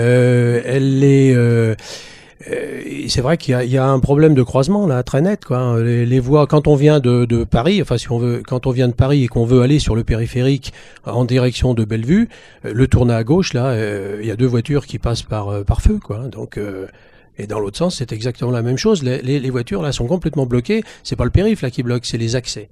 C'est souvent le cas d'ailleurs. Hein. Si les accès étaient, j'ai fait une étude moi à peu près sur toutes les entrées et sorties. Je pense que si on travaillait déjà sur toutes les entrées et sorties du périphérique, on résoudrait une bonne partie des problèmes. On parlait tout à l'heure. La porte de la Chapelle, c'est pas la peine d'insister. On sait qu'il y a qu'une voie. C'est dommage, ça aussi se constate, quoi. Et il y a une époque, une étude avait été faite concernant alors Gèvres. C'est dommage, le marais le marais de Gèvres normalement devait être franchi avec un ouvrage d'art. Et à l'époque, par souci à peine d'économie d'ailleurs, mais une technique nouvelle avait été inventée par un entrepreneur qui avait décidé qu'avec des pieux sables on pouvait faire beaucoup mieux. Il a réussi à convaincre les services de l'État à l'époque de passer. Aujourd'hui, on en voit le résultat, quoi. Les pieux sables se sont tassés gentiment, quoi. Mais c'était pourtant comme ça. Hein ouais, non mais bon. Hein.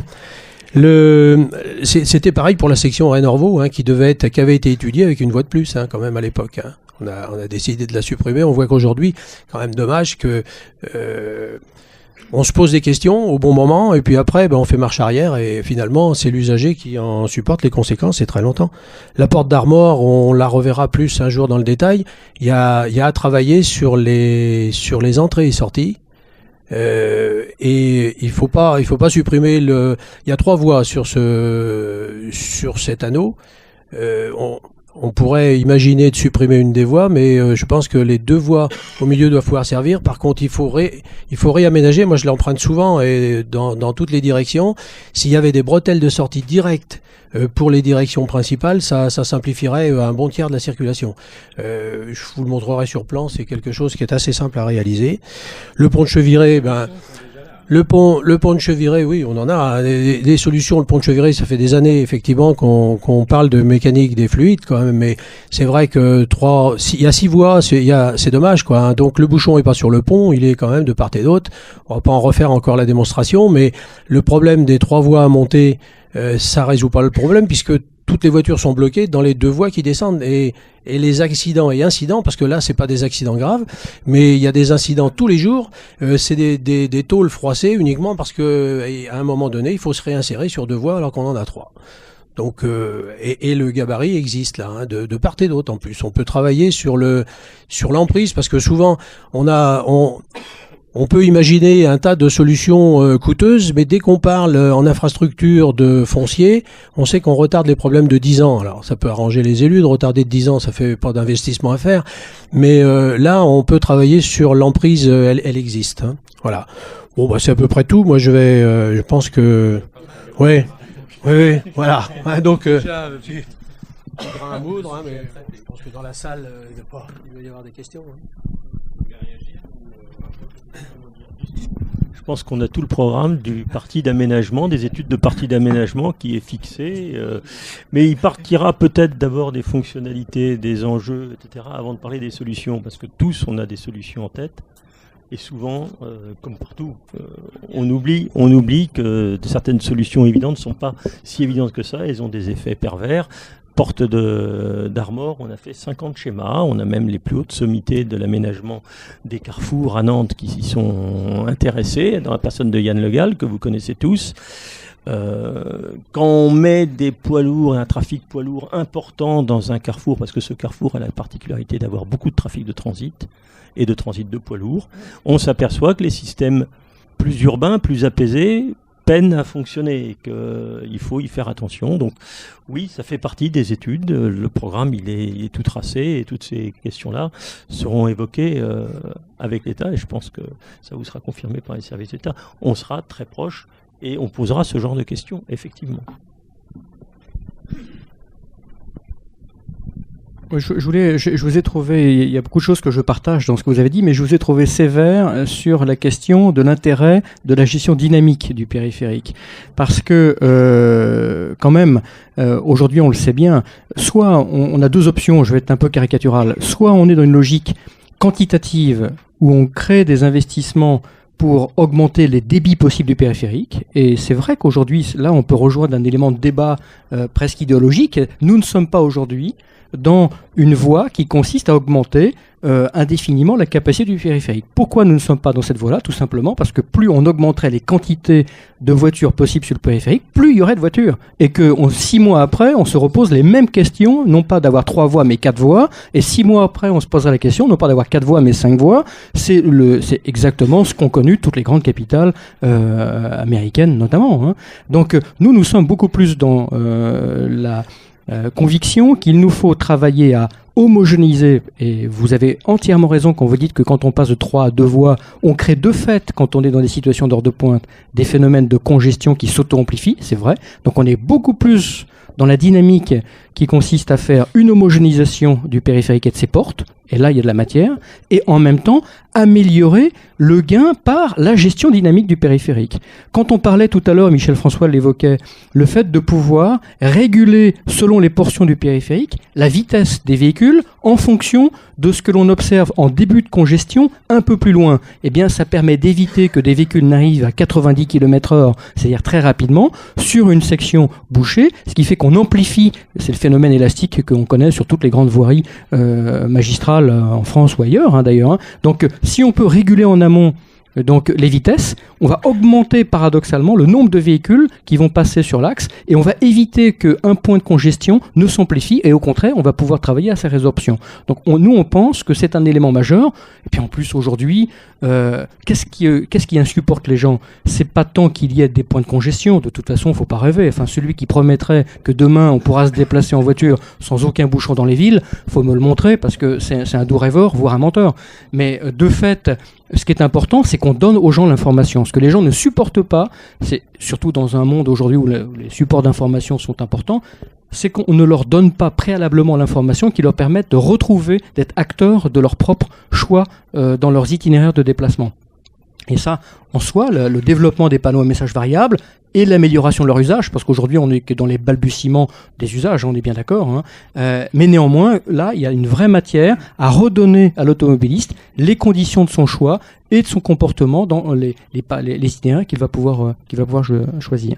Dernier point que vous avez évoqué et sur lequel je souscris complètement, oui, il faut prendre en amont les gens avant qu'ils ne soient dans leur voiture. Ça passe par plusieurs choses. D'abord, développer les réseaux départementaux et les réseaux régionaux. Je pense notamment au réseau ferroviaire. C'est ce que l'on essaie de faire avec nos partenaires de la région et du département. Je rappelle que dans le même temps ou juste après que notre métropole ait engagé sa démarche de plan de déplacement urbain, le Conseil général a engagé sa démarche qu'il a appelée référentiel mobilité, qui est tout à fait intéressante et qui pose des questions d'ailleurs similaires à celles qu'on peut se poser ici.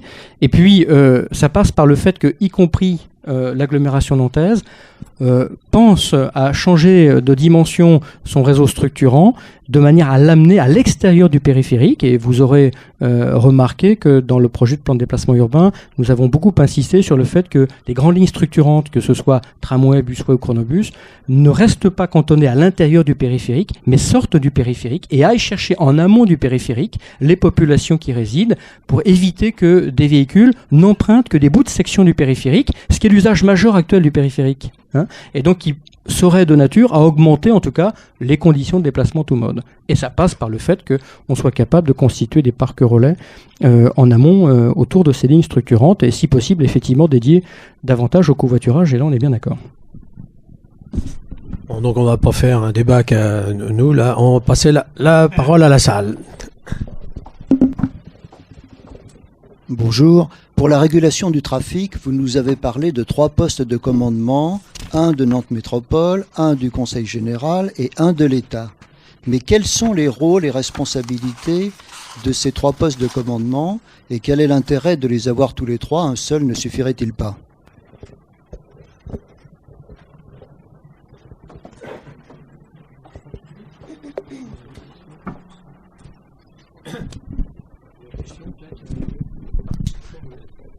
Ouais, vous allez pouvoir répondre à plusieurs questions. Ma question est, celui qui a posé ces questions par écrit, doit-il les répéter à l'oral? Je peux le faire pour une ou deux qui me tiennent particulièrement à cœur, si vous voulez. Yves, on va te demander une seule, parce qu'il faut qu'il y ait un maximum de gens qui posent des questions. Eh bien, la gestion périphérique, dynamique, pardon. La gestion dynamique apporte une solution provisoire pendant combien de temps aux hypothèses que vous voudrez bien prendre. Et la deuxième, c'est avons-nous les moyens de connaître les origines-destinations, surtout des véhicules rencontrés dans les deux sens et heure par heure, surtout en période saturée, bien sûr.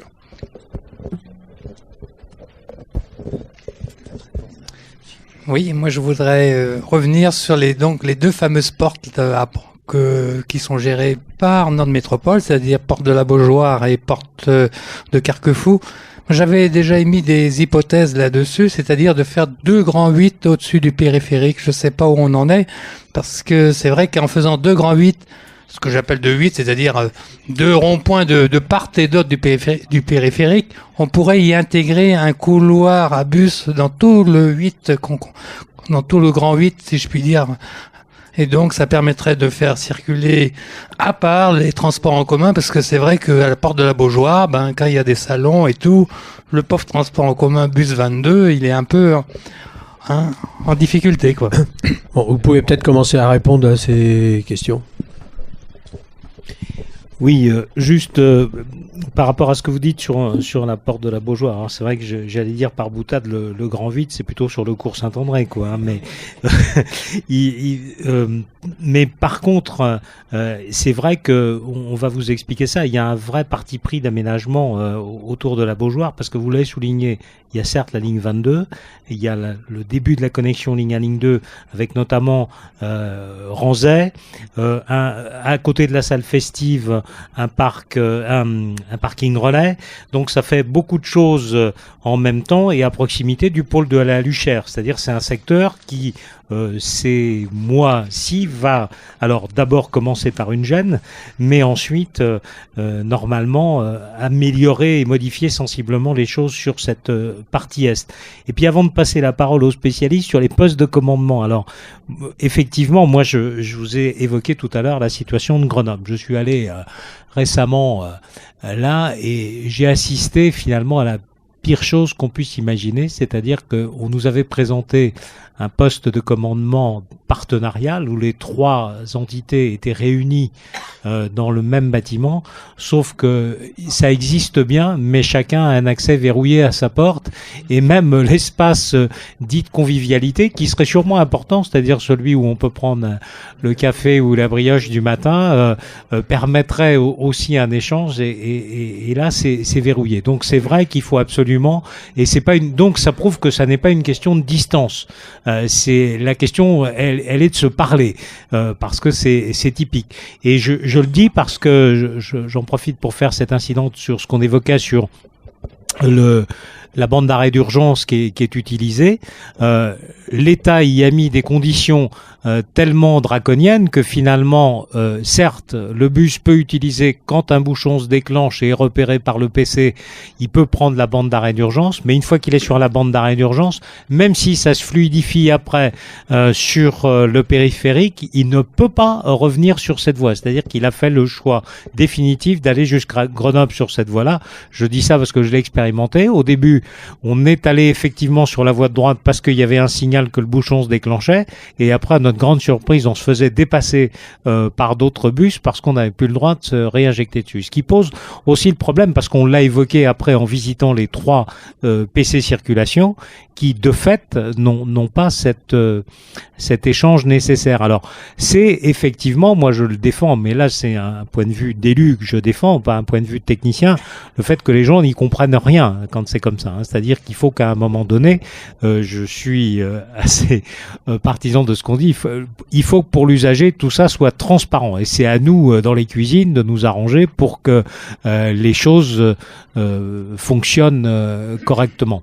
Donc je le dis comme ça simplement, mais c'est un point important parce qu'on nous cite souvent cet exemple de Grenoble, mais je vais dire pour y être allé, ça n'est pas le côté idyllique qu'on pourrait imaginer. Michel François d'abord. Alors bon, sur les 3 PC, donc je vous ai dit, il y en a un de l'État, un du département, un de Nantes Métropole. Ils n'ont pas le même rôle. Et surtout, ce qu'on a souhaité, comme vient de le dire Jean-François, c'est que l'information soit transparente pour les 3 PC. C'est-à-dire que le terminal, avec toutes les données du PC de Nantes Métropole, est à disposition du PC de l'État. Et même chose dans l'autre sens, ce qui veut dire que quand on commence à vouloir toucher un panneau d'information, un message variable, eh bien, ça se fait de façon coordonnée sur les différents systèmes. Nous avons des panneaux à message variable en ville, l'État en a sur le périphérique, et les mouvements se font avec des cahiers de consignes qui font que c'est coordonné. Alors, ils ne sont pas au même endroit, parce que de temps en temps, le PC de l'État est fermé, et c'est le PC de Rennes qui assure la coordination de l'ensemble des infrastructures de Nantes. Et puis le PC de Nantes Métropole n'est pas ouvert 24 heures sur 24, puisque nous on a monté un PC qui est également le PC qui est le centre de réception des appels institutionnels, des permanences de week-end ou de... Bon, les rythmes de fonctionnement de ces PC ne sont pas les mêmes, donc il n'y avait pas forcément de logique à tout mettre au même endroit. La gestion dynamique, est-ce que c'est une solution provisoire? Est-ce que c'est une solution pérenne? C'est évidemment étudié de façon à être une solution pérenne. Ce qui ne sera peut-être pas pérenne, c'est le mode de restitution de l'information aux usagers. Aujourd'hui, on sait que on a besoin de mettre des panneaux à message variable pour informer les usagers. Il n'est pas encore fiable de dire que l'on va pouvoir mettre sur les postes de conduite des usagers en direct l'information qui est disponible. Un jour, ce sera peut-être possible et on n'aura peut-être plus besoin de panneaux à message variable.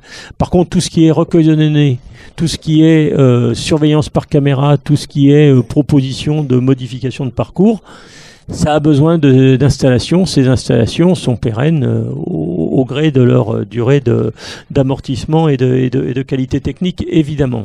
Ce que je peux dire aussi, c'est que la connaissance des flux, on a 2 manières pour connaître les flux. Un, c'est de compter, et le système que l'on met en place sur le périphérique fait qu'on aura sur chaque section du périphérique et sur un certain nombre de sections qui accèdent au périphérique des comptages directionnels systématique en temps réel que l'on pourra traiter dans notre gestion du trafic en temps réel, mais également dans nos études d'affectation des trafics et de connaissance de l'arrivée des usagers. Et sinon, le système, c'est un système d'enquête classique qui sont extrêmement lourdes et que l'on fait périodiquement et que l'on envisagera sans doute. C'est pas lourd du tout. Et moi, je crois que vous ne pouvez pas connaître les origines-destinations. J'ai fait ça une bonne partie de ma vie professionnelle, de donner bêtement des cartes. On ne répond pas tout de suite. On donne une carte T, les gens répondent une fois qu'ils sont arrivés, ils envoient, ça leur coûte rien. À une autre échelle, j'ai fait ça et j'ai pu connaître les origines-destinations des gens, rien à voir avec Et sur la première question, excusez-moi, je me suis mal exprimé, parce que ma question était provisoire. Est-ce que le gain Est-ce que le bénéfice est provisoire? Évidemment, c'est une solution pérenne, mais au bout de combien de temps on sera revenu à un blocage précédent? Mais si vous voulez bien, je vais y répondre, mais je pense que la question, elle n'est pas de savoir pendant combien de temps on va pouvoir assumer une croissance de plus en plus importante du nombre de voitures sur le périphérique.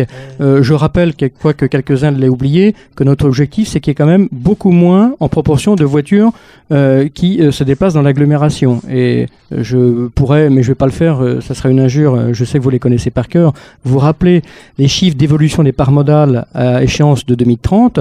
L'objectif est de faire en sorte que le transfert modal vers les transports en commun, le covoiturage et les autres formes, notamment de mobilité de proximité, je pense au vélo, la marche à pied n'est pas très pratique sur le périphérique, bien évidemment, mais au moins pour déplacer à proximité de portes de part et d'autre, que ça doit prendre le relais de l'usage exclusif de la voiture, qui est encore trop marqué, notamment à l'extérieur du périphérique. Et donc notre objectif, c'est de ne pas augmenter la capacité du périphérique, parce que nous faisons un pari du transfert modal, et que nous jouons aussi sur la carte de la contrainte, il ne faut pas avoir peur de le dire, comme pour le stationnement, nous jouons aussi la carte de la contrainte, en jouant sur la non-augmentation des capacités du périphérique, mais sur leur stabilité, pour que cette contrainte induise aussi des évolutions de comportement, à condition, et on est bien d'accord, que ça s'accompagne par le développement de solutions alternatives, dont le développement des réseaux de transport en commun font partie, dont le développement du covoiturage fait également partie.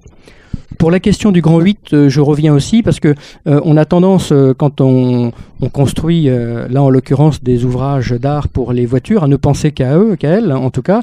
Et il ne faut pas oublier que nous avons aussi à penser aux piétons et aux vélos, et que les grands 8 sur les ouvrages de proximité, où nous avons quand même beaucoup de gens qui ont vocation à se déplacer à pied à vélo, doivent avoir leur part, doivent avoir leurs emplacements, et leurs emplacements sécurisés. Et en l'occurrence, n'oubliez pas que la station Ranzay du tramway de la ligne 1, quand elle va être prolongée, aura vocation à être une station de desserte du parc de la Beaujoire et du stade. Et donc, à ce titre-là, la traversée des piétons doit être privilégiée, et l'aménagement que nous avons souhaité et que nous allons réaliser doit être un aménagement urbain qui donne aussi beaucoup plus d'espace à ces publics que l'on veut valoriser, notamment dans notre plan de déplacement urbain. Oui. Je dis pas, mais je pense que tout le monde, je dis pas que c'est incompatible, mais je pense que tout le monde imagine assez bien ce que les grandes infrastructures routières de type 8 induisent pour le piéton et le vélo. Je pense que tout le monde aura compris que c'est quand même assez radicalement peu engageant pour le piéton et le vélo. Je dis pas que c'est incompatible, c'est relativement peu engageant. Et que nous avons aussi à traduire un espace public qui donne envie aux piétons et vélos de pouvoir s'y retrouver, c'est ça qui est important. Ce qu'on peut rajouter sur ce cas de la porte de la Beaujoire, l'étude est en cours, la réalisation est prévue à court terme, il y aura donc des concertations et des présentations, mais c'est le cas de figure où il faut absolument faire dialoguer les interventions de Nantes Métropole sur sa voirie, sur ses transports collectifs, les piétons et les deux roues, mais également sur le périphérique, parce qu'on n'imagine pas d'apaiser le fonctionnement de la porte de la Beaujoire sans avoir un système d'information sur le périphérique qui permette aussi de sécuriser ce qui se passe en dessous. C'est-à-dire, au droit de la porte de la Beaujoire, il faudra qu'on ait un système de régulation des vitesses. Il faudra aussi qu'on ait la capacité d'informer dans les cas de figure qui continueront à exister, où il pourrait y avoir des remontées de queue, des bretelles sur le périphérique, parce qu'on a un certain nombre de portes où immanquablement, ça continuera à exister. Et il est important qu'on prévienne les gens et qu'on sécurise le système, et c'est le système d'exploitation qui le fait. On sait que ce soir, on n'aura pas le temps, y compris de se mettre à dessiner, et de rentrer dans le détail, donc on va avoir beaucoup de questions. Posez-les rapidement, et puis essayez, vous, si vous pouvez, de nous donner des réponses très rapides, d'autant que les études sont tellement longues que c'est pas ce soir qu'on va pouvoir les détailler. Oui, une question... je vois sur l'écran les trafics en 2009. Est-ce que vous avez eu des chiffres quelques années ou avant pour voir justement l'évolution entre 2005 et 2009 et pouvoir éventuellement faire une projection? Parce que là, le chiffre, c'est bien en 2009, mais il serait intéressant de voir ce qui s'est passé avant et imaginer ce qui peut éventuellement se passer après. Alors oui, on a des chiffres à périodicité régulière qui montrent quoi? Qui montrent que dans les 10 ou 20 dernières années, le trafic sur le périphérique a fortement augmenté. Hein. Et dans le même temps d'ailleurs, et c'est plutôt un élément satisfaisant, les trafics internes au périphérique, notamment pour aller du Nord-Loire au Sud-Loire, ont diminué. C'est-à-dire qu'on a un transfert qui s'est produit des voiries internes à l'agglomération, notamment les ponts qui transitent par l'île de Nantes. Donc on a une diminution de ce trafic sur ces ponts au profit d'une augmentation sur le périphérique. Et c'est tant mieux, parce que c'était ça l'objectif du périphérique. C'était d'organiser les micro-contournements d'agglomération de manière à pacifier les espaces intérieurs au périphérique, que l'on a d'ailleurs redéveloppé, redéployé au profit des transports en commun, c'est les lignes de tramway, la ligne de busway par exemple, hein, mais aussi des espaces qui ont été accordés aux piétons et aux vélos. Donc nous avons connu cette croissance assez forte du trafic sur le périphérique, qui aujourd'hui se stabilise dans la mesure où on atteint quand même, on va dire, à peu de choses près des limites de capacité. On a encore des petites croissances, mais qui sont maintenant, on est dans une asymptote pour les mathématiciens, c'est-à-dire qu'on a une croissance comme ça, et elle tend à se stabiliser, et à un moment donné, avec la fameuse gestion dynamique dont on parlait, on va pouvoir retrouver des points de croissance, mais qui vont pas être forcément très importants, et à un moment donné, on va plafonner à infrastructure équivalente, on va plafonner la capacité du périphérique, c'est évident. Moi, ce qui me gêne dans ce que vous dites, c'est que ça paraît un peu contradictoire, quoi. Quand si vous allégez, d'un côté, vous êtes content d'alléger la circulation en interne au profit du périphérique, et en même temps, vous voulez diminuer la circulation sur le périphérique. Ah non, j'ai pas dit de le diminuer. Il y aura une augmentation d'usagers qui est évidente, ça me paraît difficile. J'ai dit de ne pas l'augmenter, et que en fait, à volume constant, avec un peu d'amélioration, l'objectif c'est que le surcroît de besoins de mobilité, parce que la dynamique d'agglomération et du territoire va se poursuivre, et on va avoir une augmentation des besoins de mobilité, et bien que cette augmentation ne soit pas le fait de l'usage de la voiture, mais l'usage des modes alternatifs. C'est ça hein, l'enjeu, le pari qui est fait, en tout cas, et le pari politique qui est fait dans l'agglomération. D'autres Ah, complètement. C'est interdit. Soit fait. On est d'accord. C'est pour ça que tous les travaux qui ont été identifiés tout à l'heure sont justifiés. Tout à fait. Monsieur Neuilly, interdit de prendre la parole quand je vous la donne pas, s'il vous plaît. Merci. Oui, on parle beaucoup ce soir de voitures, de conducteurs, de périphériques, de voies, de voiries. Moi, je voudrais faire remarquer que le périphérique, c'est une bande de roulement, mais c'est aussi une bande de chaque côté de 300 à 600 mètres, dans laquelle il y a des habitants. Sur le périphérique, il y a sans doute entre 100 ou 150 000 habitants qui sont impactés au sens propre du terme, puisque le bruit, c'est un impact, par le bruit de cet ouvrage. Je vous rappelle là que en tout point du périphérique, on se situe entre 58 et 62 décibels, ce qui est une limite supérieure, un peu moins la nuit, mais on est quand même dans des niveaux de nuisance qui sont considérables. Alors, bien sûr, il n'est pas question de dire il faut enlever des voitures du périphérique. Enfin, si, on pourrait le penser d'une certaine manière, c'est ce que monsieur disait il y a un instant. Il n'a pas une capacité illimitée. Mais on est là devant un mal, devant quelque chose, devant une nuisance. Je prends un exemple. Dans les quartiers nord, il y a le long du côté de la porte de Rennes, il y a une cité qui s'appelle la cité du Bout des Landes, où il y a 400 ou 500 habitants, ou 700 ou un millier d'habitants qui sont dans des tours qui bordent le périphérique. On va, bien sûr, pour l'aisance de l'automobiliste, et du trafic, on va passer à 3 voies ou 4 voies, cette section entre la porte entre la porte de Gesvres et la porte de Rennes, ou quelque chose par là, non? C'est bien ce que vous pouvez nous le faire un peu plus vite, s'il vous plaît, pour qu'il y ait d'autres questions qui soient posées.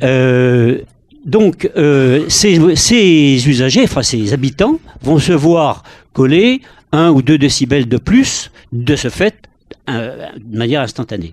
Alors, ma question est la suivante.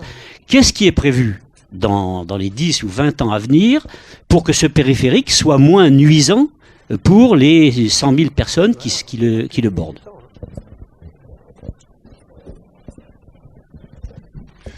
Moi, je fais juste un petit retour. J'ai entendu parler tout à l'heure de personnes de contraintes maîtrisées.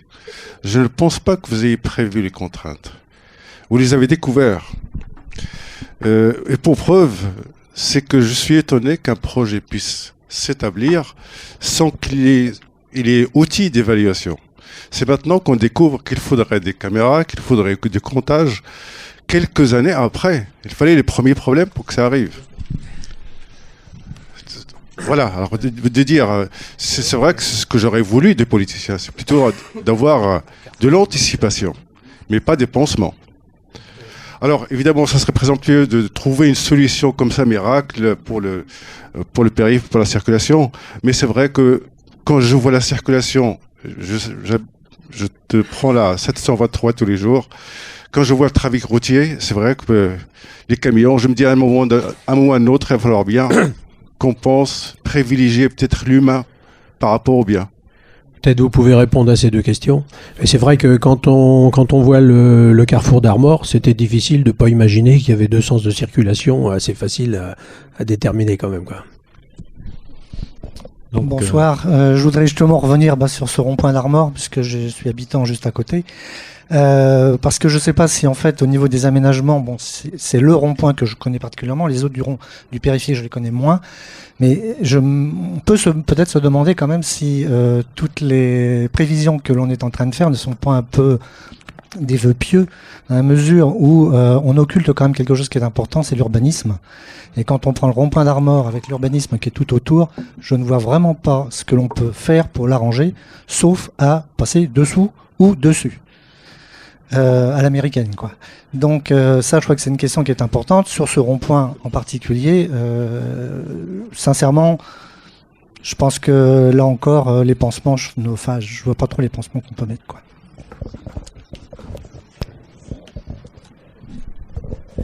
Oui, deux remarques. Une première concernant le trafic pendulaire, notamment nord-sud. On en entend beaucoup parler du rééquilibrage entre les activités du nord et du sud. Actuellement, moi j'ai plutôt l'impression que c'est le nord qui continue à bien se développer au détriment du sud. Et je pense que ça ne va pas arranger les choses. Et puis deuxième remarque, on parle beaucoup de périphériques pour les voitures, mais pas beaucoup de périphériques pour les transports en commun. Donc ça c'est une autre question. Voilà.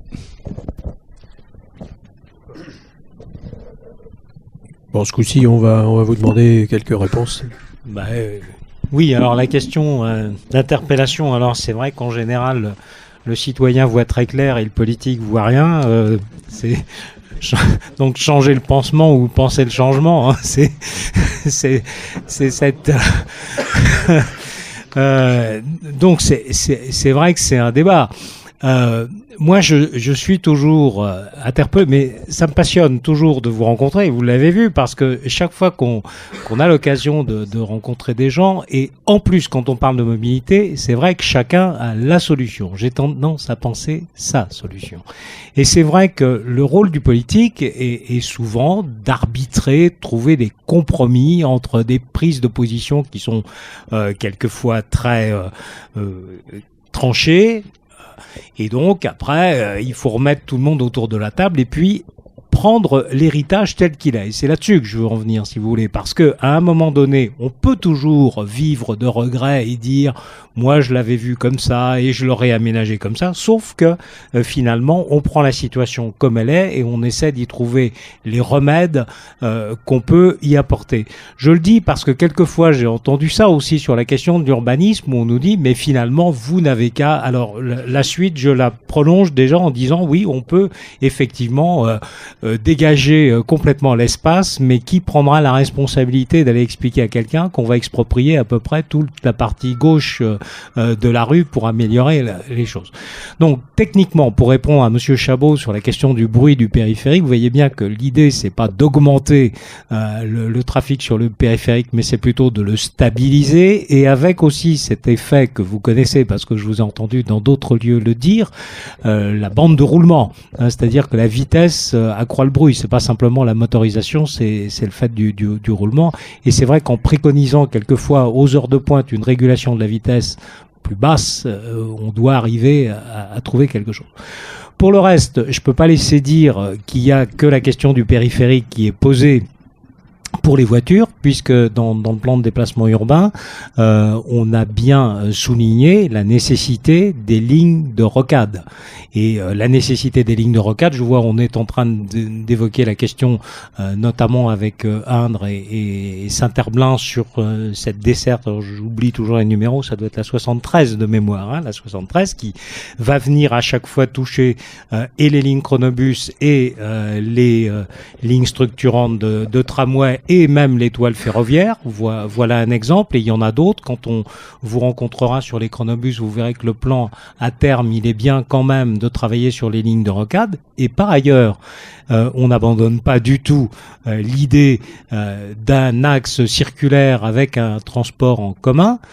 Je rappellerai simplement, mais ça je m'adresse aussi en général aux contribuables, c'est que ces lignes de rocade de type lourd, tramway par exemple, c'est des coûts d'investissement. Alors on l'a déjà dit ici, je le rappelle pour ceux qui l'auraient oublié, le kilomètre de tramway, suivant qu'il est en pleine ville où on fait du traitement de façade à façade ou un peu plus loin, ça tourne quand même en général entre, allez, on va dire 18 et 25 millions d'euros du kilomètre sur les estimations actuelles et qu'on voit passer. Ça veut donc dire que, vous voyez, ça met grosso modo les 10 kilomètres à 200 millions d'euros et les 20 kilomètres, enfin vous faites la multiplication, c'est pas compliqué. Je vous donne un chiffre aussi, comme ça on va pas se bagarrer toute la soirée avec les chiffres. Le Grenelle 2 de l'environnement sur lequel l'État a aidé les collectivités sur les transports en commun en site propre, l'enveloppe globale, c'est 580 millions d'euros à peu près, hein, à peu près 600. Hein, donc vous voyez ce que ça veut dire 24 kilomètres de transport en commun en site propre de type tramway sur l'ensemble du territoire. Je le dis parce que c'est pas pour dire, en plus on a été éligible sur les lignes chronobus et donc j'aurais mauvaise grâce à dire que l'État ne nous aide pas puisqu'il va nous aider sur les bus à haut niveau de service. Mais c'est pour montrer ce que ça représente en investissement, et ce qui veut dire, par exemple, que sur la question des lignes de rocade, il faudra se poser aussi la question du mode de déplacement adapté pour arriver à faire ça. Et ne pas tomber, je reviens sur une de mes marottes, et vous m'avez sans doute entendu le dire aussi, dans ce que j'appelle souvent l'esthétique de la carte, c'est-à-dire qu'on veut absolument avoir un réseau très bien dessiné, très joli, sans s'interroger si vraiment il y a bien des échanges entre tel et tel secteur. On peut dessiner une carte très jolie, mais si personne ne le fréquente, et je peux le dire pour avoir fait avec les services cet inventaire des déplacements dans la métropole, on voit bien qu'il y a des secteurs où il y a des transports en commun, mais qui ne sont pas fréquentés.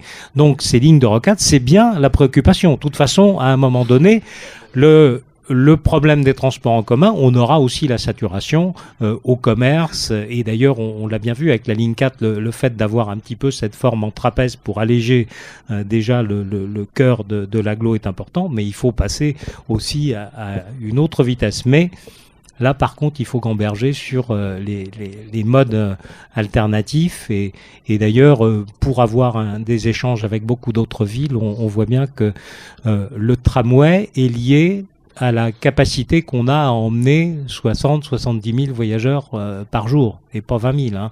Je le dis parce que c'est aussi maintenant un des débats qu'il y a, c'est quelle est la bonne jauge pour pour la bonne infrastructure. Et donc ça fait partie des débats. Donc ça renvoie, si je dis ça, c'est que ça renvoie forcément à l'urbanisme. C'est-à-dire qu'à un moment donné, quand on tire des lignes, mais qu'on les emmène là où il y a de la densité de population, on peut atteindre ces chiffres-là. Autrement, il n'y a pas de solution technique. Même si quelquefois, autrefois, il y a eu effectivement des offres comme ça, puisqu'on le voit quelquefois. J'entends la bagarre des kilomètres de tramway entre les villes pour dire mais moi j'ai plus long de tramway, sauf que quelquefois quand on regarde les dernières lignes, je pense à certaines villes, la fréquentation, essayez de la regarder puis vous direz ce que vous en pensez. D'autres questions ? Oui, une question sur les coûts. Vous avez présenté des chiffres, je pense qu'il s'agit des coûts d'investissement.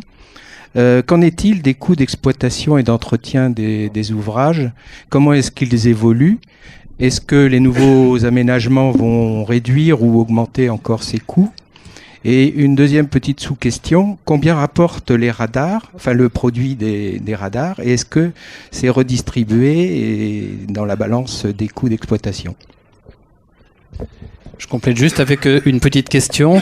La modernité, c'est quand même que chacun maintenant est équipé d'un GPS ou d'un portable et que donc on peut donner de l'information très facilement à quasiment chaque automobiliste et en retour, sauf la confidentialité, mais on pourrait désigner 500 automobilistes exemplaires, en retour on peut avoir de l'information, par exemple sur Google Earth, l'état de la circulation sur le périphérique est affiché en temps réel. Donc c'est la question de la modernité, est-ce que maintenant il ne faut pas passer à une autre échelle, celle du contact direct avec l'automobiliste ?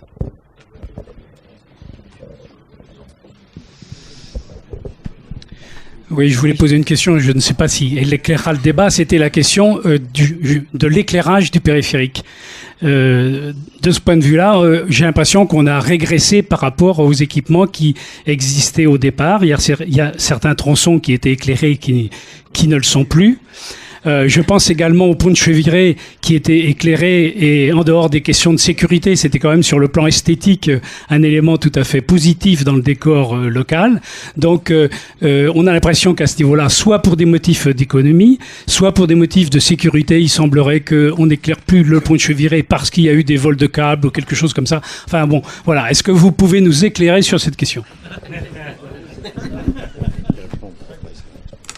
Question branchée. Merci. Il y a eu des enquêtes publiques qui ont été faites à l'origine des tronçons du périphérique et ces enquêtes ont donné certains trafics moyens journaliers annuels qui étaient prévus pour 2010 ou 2015. Les constats que nous faisons aujourd'hui nous montrent qu'il y a entre 50 et 60 000 véhicules en plus par jour sur chacun de ces tronçons. Périph' Sud, il est annoncé 14 200 véhicules jour, on en a 80 000. Dans la zone Orvaux, on était à 40 000 et on en est à 90 000, etc., etc. Donc là, il y a une grosse dérive avec des erreurs qui ont été faites au moment des études.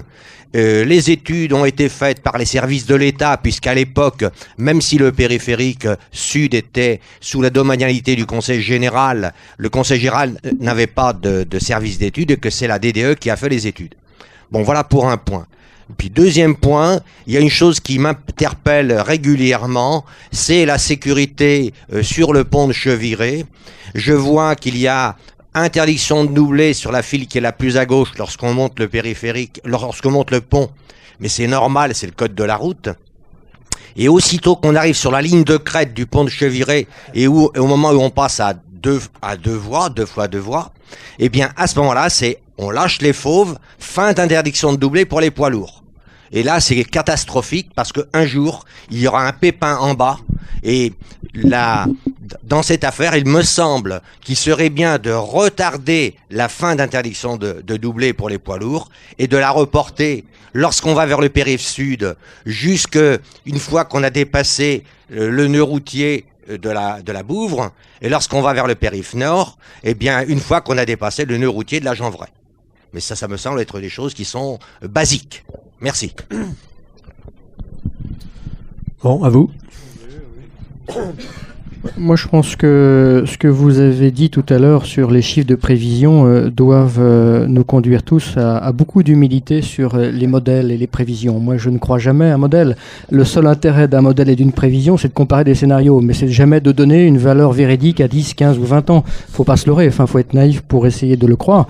Donc, il faut prendre ça avec beaucoup d'humilité et beaucoup de modestie. Donc oui, les modèles peuvent se tromper, c'est évident, et on peut se retrouver rattrapé par une réalité qui est plus importante que celle qu'on avait prévue. Donc j'en déduis que tout à l'heure on a vu qu'il fallait se méfier des entrepreneurs, et bien il faut se méfier des bureaux d'études. Il faut être très méfiant dans nos métiers. Je pense qu'il sera opportun que vous posiez la question à l'État sur les aspects de coûts d'exploitation et les recettes radar, parce que c'est lui qui les supporte, les coûts d'exploitation, et qui les perçoit, je pense, aux recettes radar. Nous n'avons que très très peu d'informations sur le sujet, et donc là, ce sera le meilleur interlocuteur pour pouvoir vous répondre, bien évidemment. Sur la question de l'éclairage, Nous avons été saisis par l'État de son souhait de ne pas procéder effectivement à l'éclairage au moins d'un certain nombre de sections du périphérique. Nous sommes... à ce stade, on n'a pas de position à Nantes Métropole affirmée sur le sujet. On considère qu'il y a besoin de mesurer les avantages et les inconvénients. Nous n'avons aucun doute sur le fait qu'il s'agit là à la fois sans doute de questions de sécurité, mais aussi de questions d'économie de moyens. On n'a pas de doute là-dessus. Hein. Et puis il y a une petite cerise sur le gâteau avec la dimension environnementale liée effectivement aux consommations d'énergie. Bon, à partir de là, nous, on n'a pas de position et on veut regarder ce problème-là sous l'angle essentiellement de la sécurité. Et d'ailleurs, on pense que selon les sections et les lieux, il n'y a pas forcément les mêmes dispositions à mettre en œuvre, particulièrement quand on est sur les portes du périphérique, sur les échangeurs du périphérique. Il nous semble néanmoins que les conditions de l'éclairage est une condition de lisibilité et de sécurité pour les usagers de cet ouvrage. Pour les sections courantes, ça peut se discuter. Il est vrai qu'il y a un certain nombre d'études, d'ailleurs en Europe, qui ont été menées sur le sujet. Certaines mettent en évidence que ça développe la vigilance de l'automobiliste et que ça l'induit à un peu plus de prudence et donc à des réductions de vitesse. Certains d'ailleurs considérant que l'éclairage induit des augmentations de vitesse. Il faut le mesurer, il faut l'évaluer et en fonction de ce qu'on aura évalué chez les autres, on doit être capable de trouver une position intelligente en faisant abstraction des recherches systématiques d'économie, même si après tout, il n'y a pas de raison de ne pas le prendre en compte notamment. Alors, il y a une intervention tout à l'heure pour parler effectivement des nouveaux outils d'information, les nouvelles technologies d'information, le GPS et la téléphonie. Oui, vous avez entièrement raison. Hein.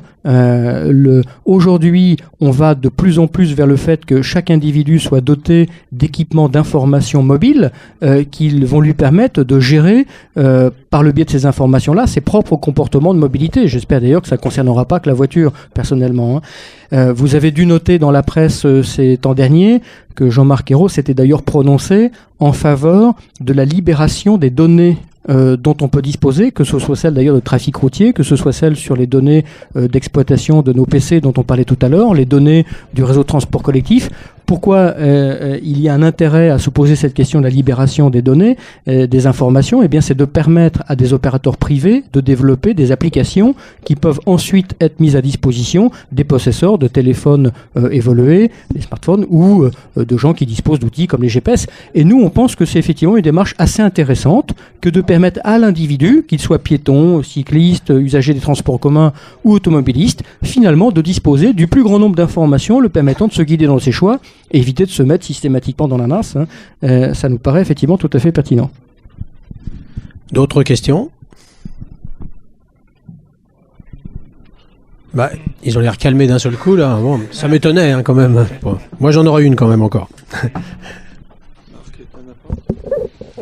Oui, moi je voudrais, du périphérique vers le centre-ville, la ligne droite c'est le plus court chemin, mais donc moi je pensais surtout pour les ambulances, les transports en commun, ça on sait, mais pour les ambulances, pour les chauffeurs de taxi et tout ça, on crée un axe bleu pour accéder en centre-ville, des axes dédiés pour les transports particuliers, parce que sinon, parce que je pense futur CHU centre-ville, comment va se faire l'approche de tous ces véhicules qui sont pas prioritaires au sens normal.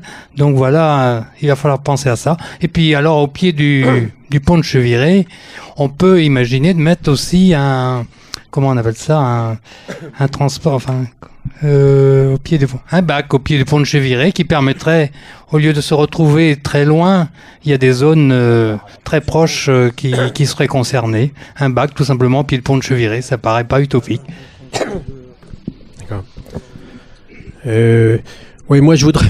Tout à l'heure, vous m'avez accusé d'être dur avec la gestion dynamique. Donc simplement, moi je pense que entre nous, il y a un problème de timing. Il y a des travaux qui pourraient être faits quand même pour améliorer avant qu'on consacre tout cet argent à imaginer comment on va gérer. Parce que le problème de la gestion et des panneaux, c'est que si les gens suivent, quand il y a un accident, c'est parfait. Vous dites aux gens de sortir du périphérique, ils s'en vont où? Avec deux smirmorques qui s'échappent giratoire qu'ils vont trouver, ils sont pas capables de le franchir. Et en fin de compte, qu'est-ce que vous faites? Vous distribuez des bouchons. Alors vous les avez plus. Là, les caméras sont tranquilles. Il n'y a plus de bouchons sur le périph'. Sauf que partout ailleurs, on peut plus circuler. Moi, je rencontre ça tous les jours quand je fais sud-nord. Les gens se faufilent. Alors c'est magnifique. La porte des Sorinières, par exemple, on en a parlé tout à l'heure. La porte des Sorinières, c'est un échappatoire. Les gens sortent là. Ils vont faire le tour du giratoire et ils passent à travers le Leclerc pour aller rejoindre les petites routes derrière et puis ils raboutissent au pied du pont. Donc c'est magnifique. Hein. Donc on peut toujours trouver ces solutions-là, mais alors je crois pas que ce soit satisfaisant. Tout à l'heure, j'ai pas bien compris. Est-ce que le foncier des bretelles appartient à qui? C'est une bonne question. Généralement, mais on sait pas quoi. Si? Ouais. Parce que s'il y a des travaux à faire sur les bretelles, et ça incombe à qui? C'est la question suivante, quoi. C'est la même, hein.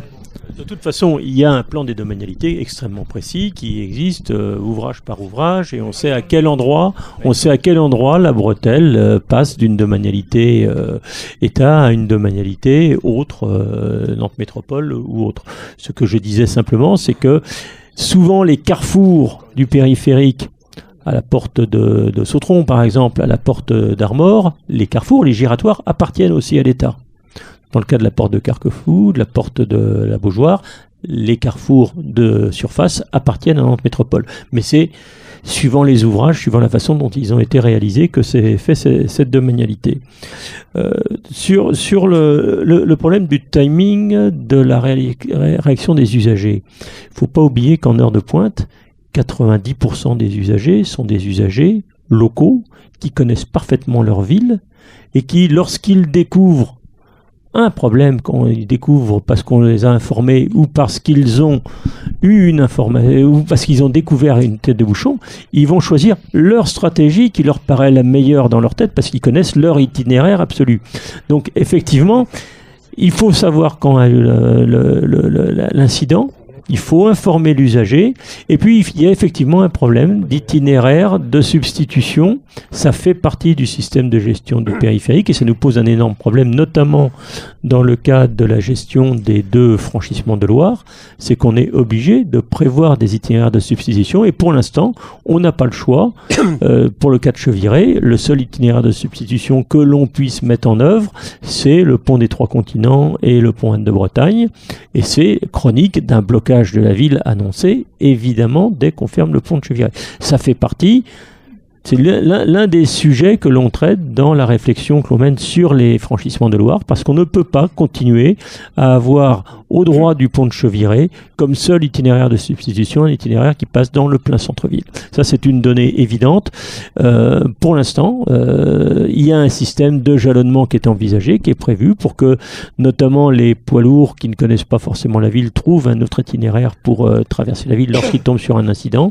Mais c'est un sujet que l'on doit traiter. Mais on passe forcément par des contraintes et par des blocages de la ville. Il y a une autre question dans la salle, juste quand même, je relève une contradiction quand même dans ce que tu nous dis, parce que si 90% des usagers savent déjà et parfaitement les itinéraires et les risques qu'ils ont, ils n'ont pas besoin des panneaux d'information.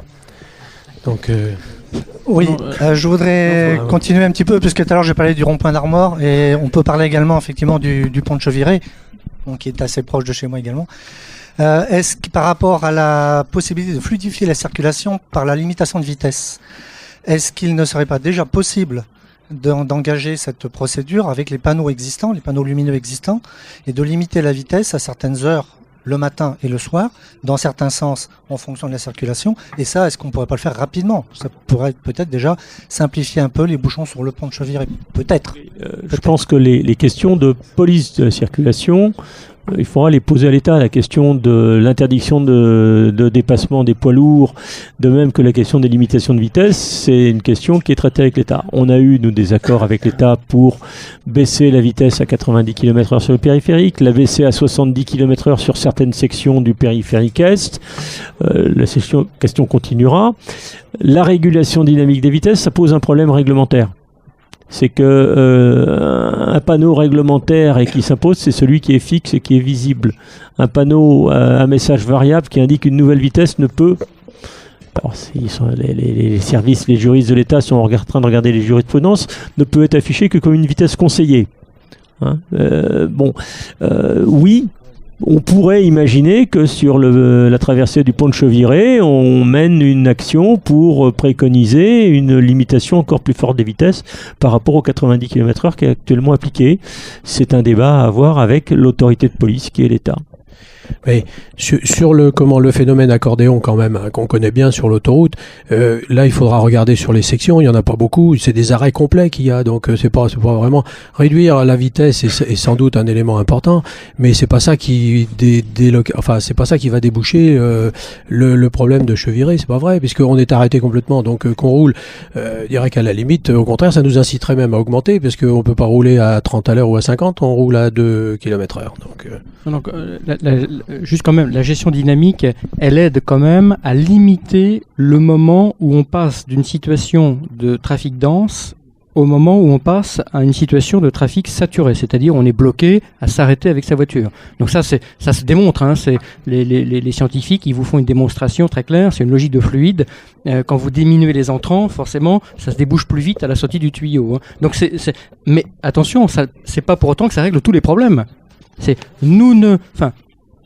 J'espère que ce soir, personne n'aura rêvé au fait que nous puissions un jour avoir un périphérique totalement fluide, quels que soient les jours de l'année et les heures de la journée. Il y aura toujours, de fait, à Nantes comme ailleurs, sur les grandes voiries magistrales d'agglomération, des tensions en matière de circulation et des congestions. L'enjeu, c'est d'en limiter la formation, le nombre et la fréquence, et l'ampleur. C'est ça qu'on veut essayer de viser. Mais il y aura toujours un phénomène de congestion, puisque le véhicule, il vient jusqu'à son seuil de tolérance, j'allais dire, hein, dans les conditions et les difficultés de conditions de circulation qu'on lui propose. Après, il évacue, il trouve une autre alternative.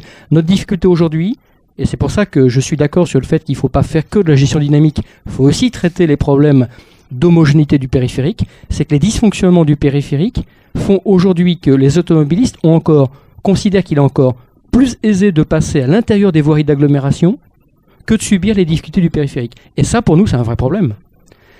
Et on a encore trop de trafic de transit qui passe par le cœur d'agglomération, et ça, il faut qu'on le traite. Oui, deux questions supplémentaires. Vous nous avez présenté des éléments de programmation financière. Donc je voulais vous demander sur quelle période.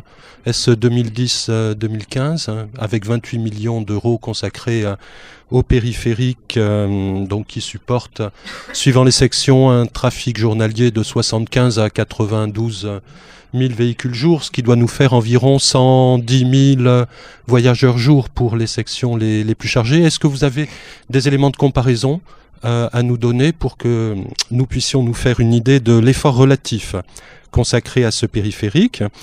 Et puis deuxième question, qui sont finalement les usagers du périphérique, c'est-à-dire du trafic interne à l'agglomération d'habitants par exemple de Bouguenais qui veulent se rendre à Saint-Sébastien, et puis du trafic d'échange avec le reste de l'aire urbaine de Nantes notamment. Quel est celui qui est le plus important? Et la question derrière en filigrane, c'est à qui finalement est-il demandé de modérer sa demande d'utilisation du périphérique?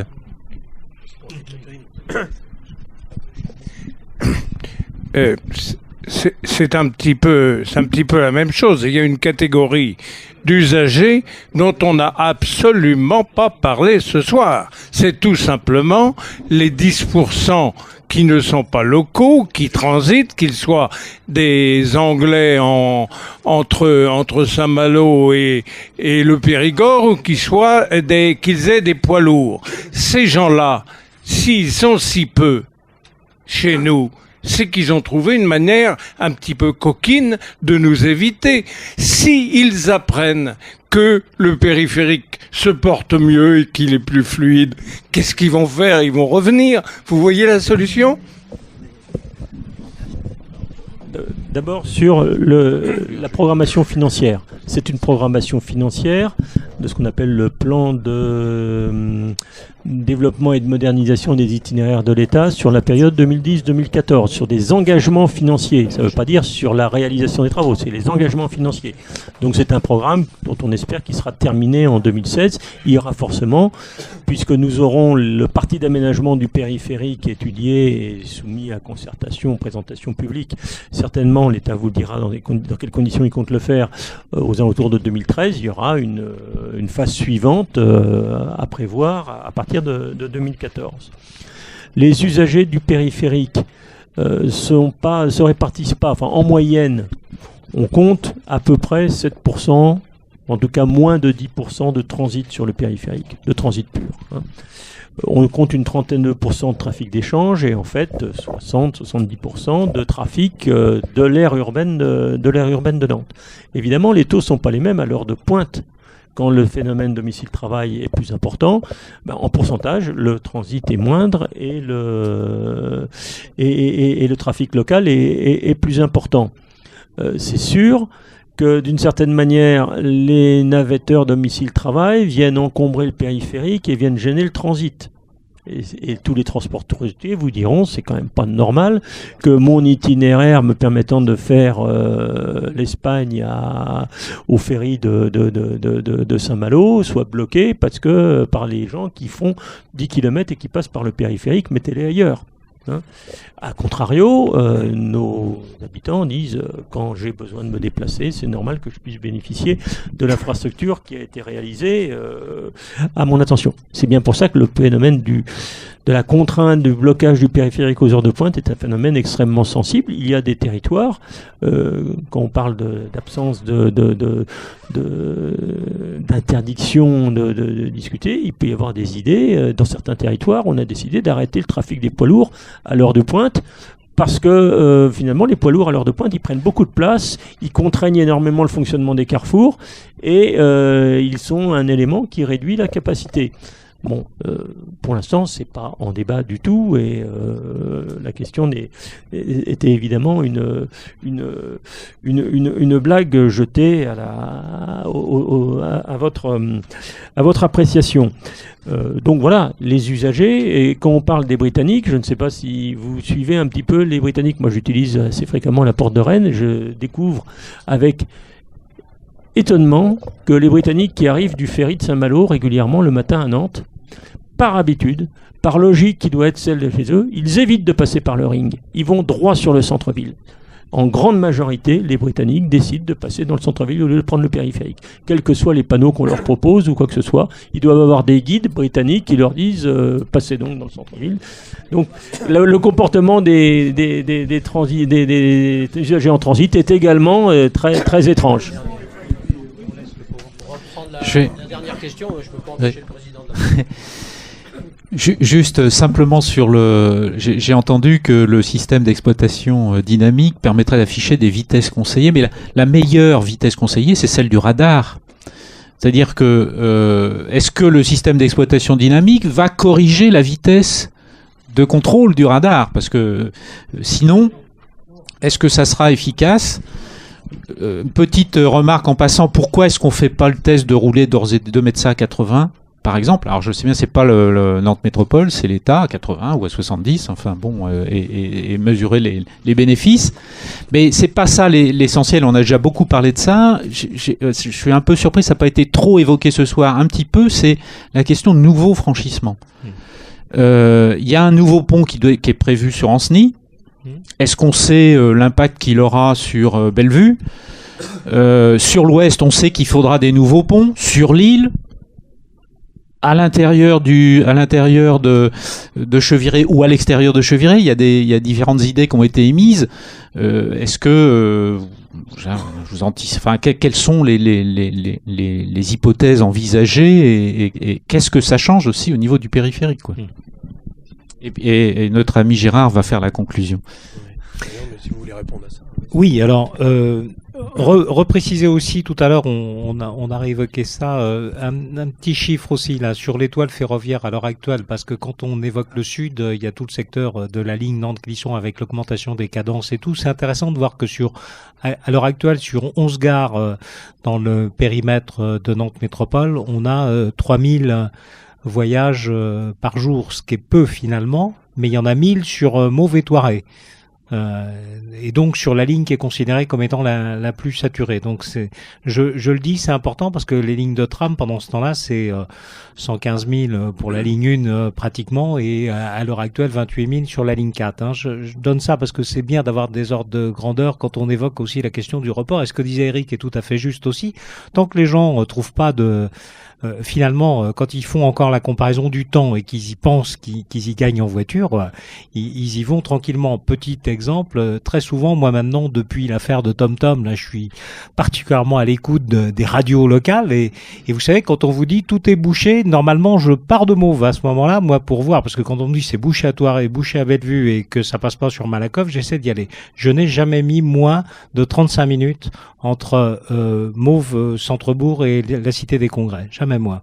Donc vous voyez, quand on évoquait tout à l'heure la question du temps et du report, c'est extrêmement important, parce que le discours qui est sur ce qui apparaît comme le blocage absolu n'est pas tout à fait juste. Et je voudrais revenir sur mon propos de départ, c'est-à-dire qu'il faut bien considérer les périodes sur lesquelles c'est bloqué. On peut pas laisser penser que l'agglomération est bloquée du lundi matin au dimanche soir et en heure pleine. Donc je pense qu'on a bien situé où sont les questions, et faut le dire parce que souvent on dévie quand on évoque ça. Alors les franchissements, naturellement, c'est une question de fond et c'est une question qui est inscrite dans le PDU. Donc la consigne maintenant et le conseil communautaire, alors je ne sais pas si c'est celui d'avril qui va se déclencher ça, mais effectivement les études pour le franchissement font partie des directives que nous avons à Nantes Métropole, et donc on va engager ces études dès le printemps. Sachant que là aussi, je reprends les propos du président sur les temps de réalisation, c'est toujours à peu près sur une période de 8 ou 10 ans qui fait l'infrastructure. C'est à peu près ce qu'il a fallu pour entre le premier moment où a été décidé par exemple le pont Saint-Gor et le pont Tabarly et l'impact actuel. Bon, ce qui est intéressant, on n'en a pas parlé aussi puisqu'on parle des franchissements, c'est de voir que sur les ponts, sur le pont Saint-Gor à l'heure actuelle, en fait, on n'a pas eu d'apport nouveau sur la ligne traditionnelle que beaucoup de Nantais appellent encore la nouvelle ligne de pont, mais il n'y a pas eu davantage d'apport, donc ce qui prouve aussi que il y a des habitudes qui sont prises, et ce qu'on évoquait tout à l'heure en disant qu'il y a une baisse à l'intra du périphérique pour la traversée se constate, quoi. On va s'arrêter là. Je pense qu'il nous restait à peu près 200 questions et 500 réponses à vous donner, et 500 solutions. En vous remerciant beaucoup de cet échange qu'on a trouvé fructueux. Et à une prochaine, parce qu'on ne manquera pas de se revoir. Merci, et puis je crois qu'on se reverra sur les chronobus, autre sujet intéressant.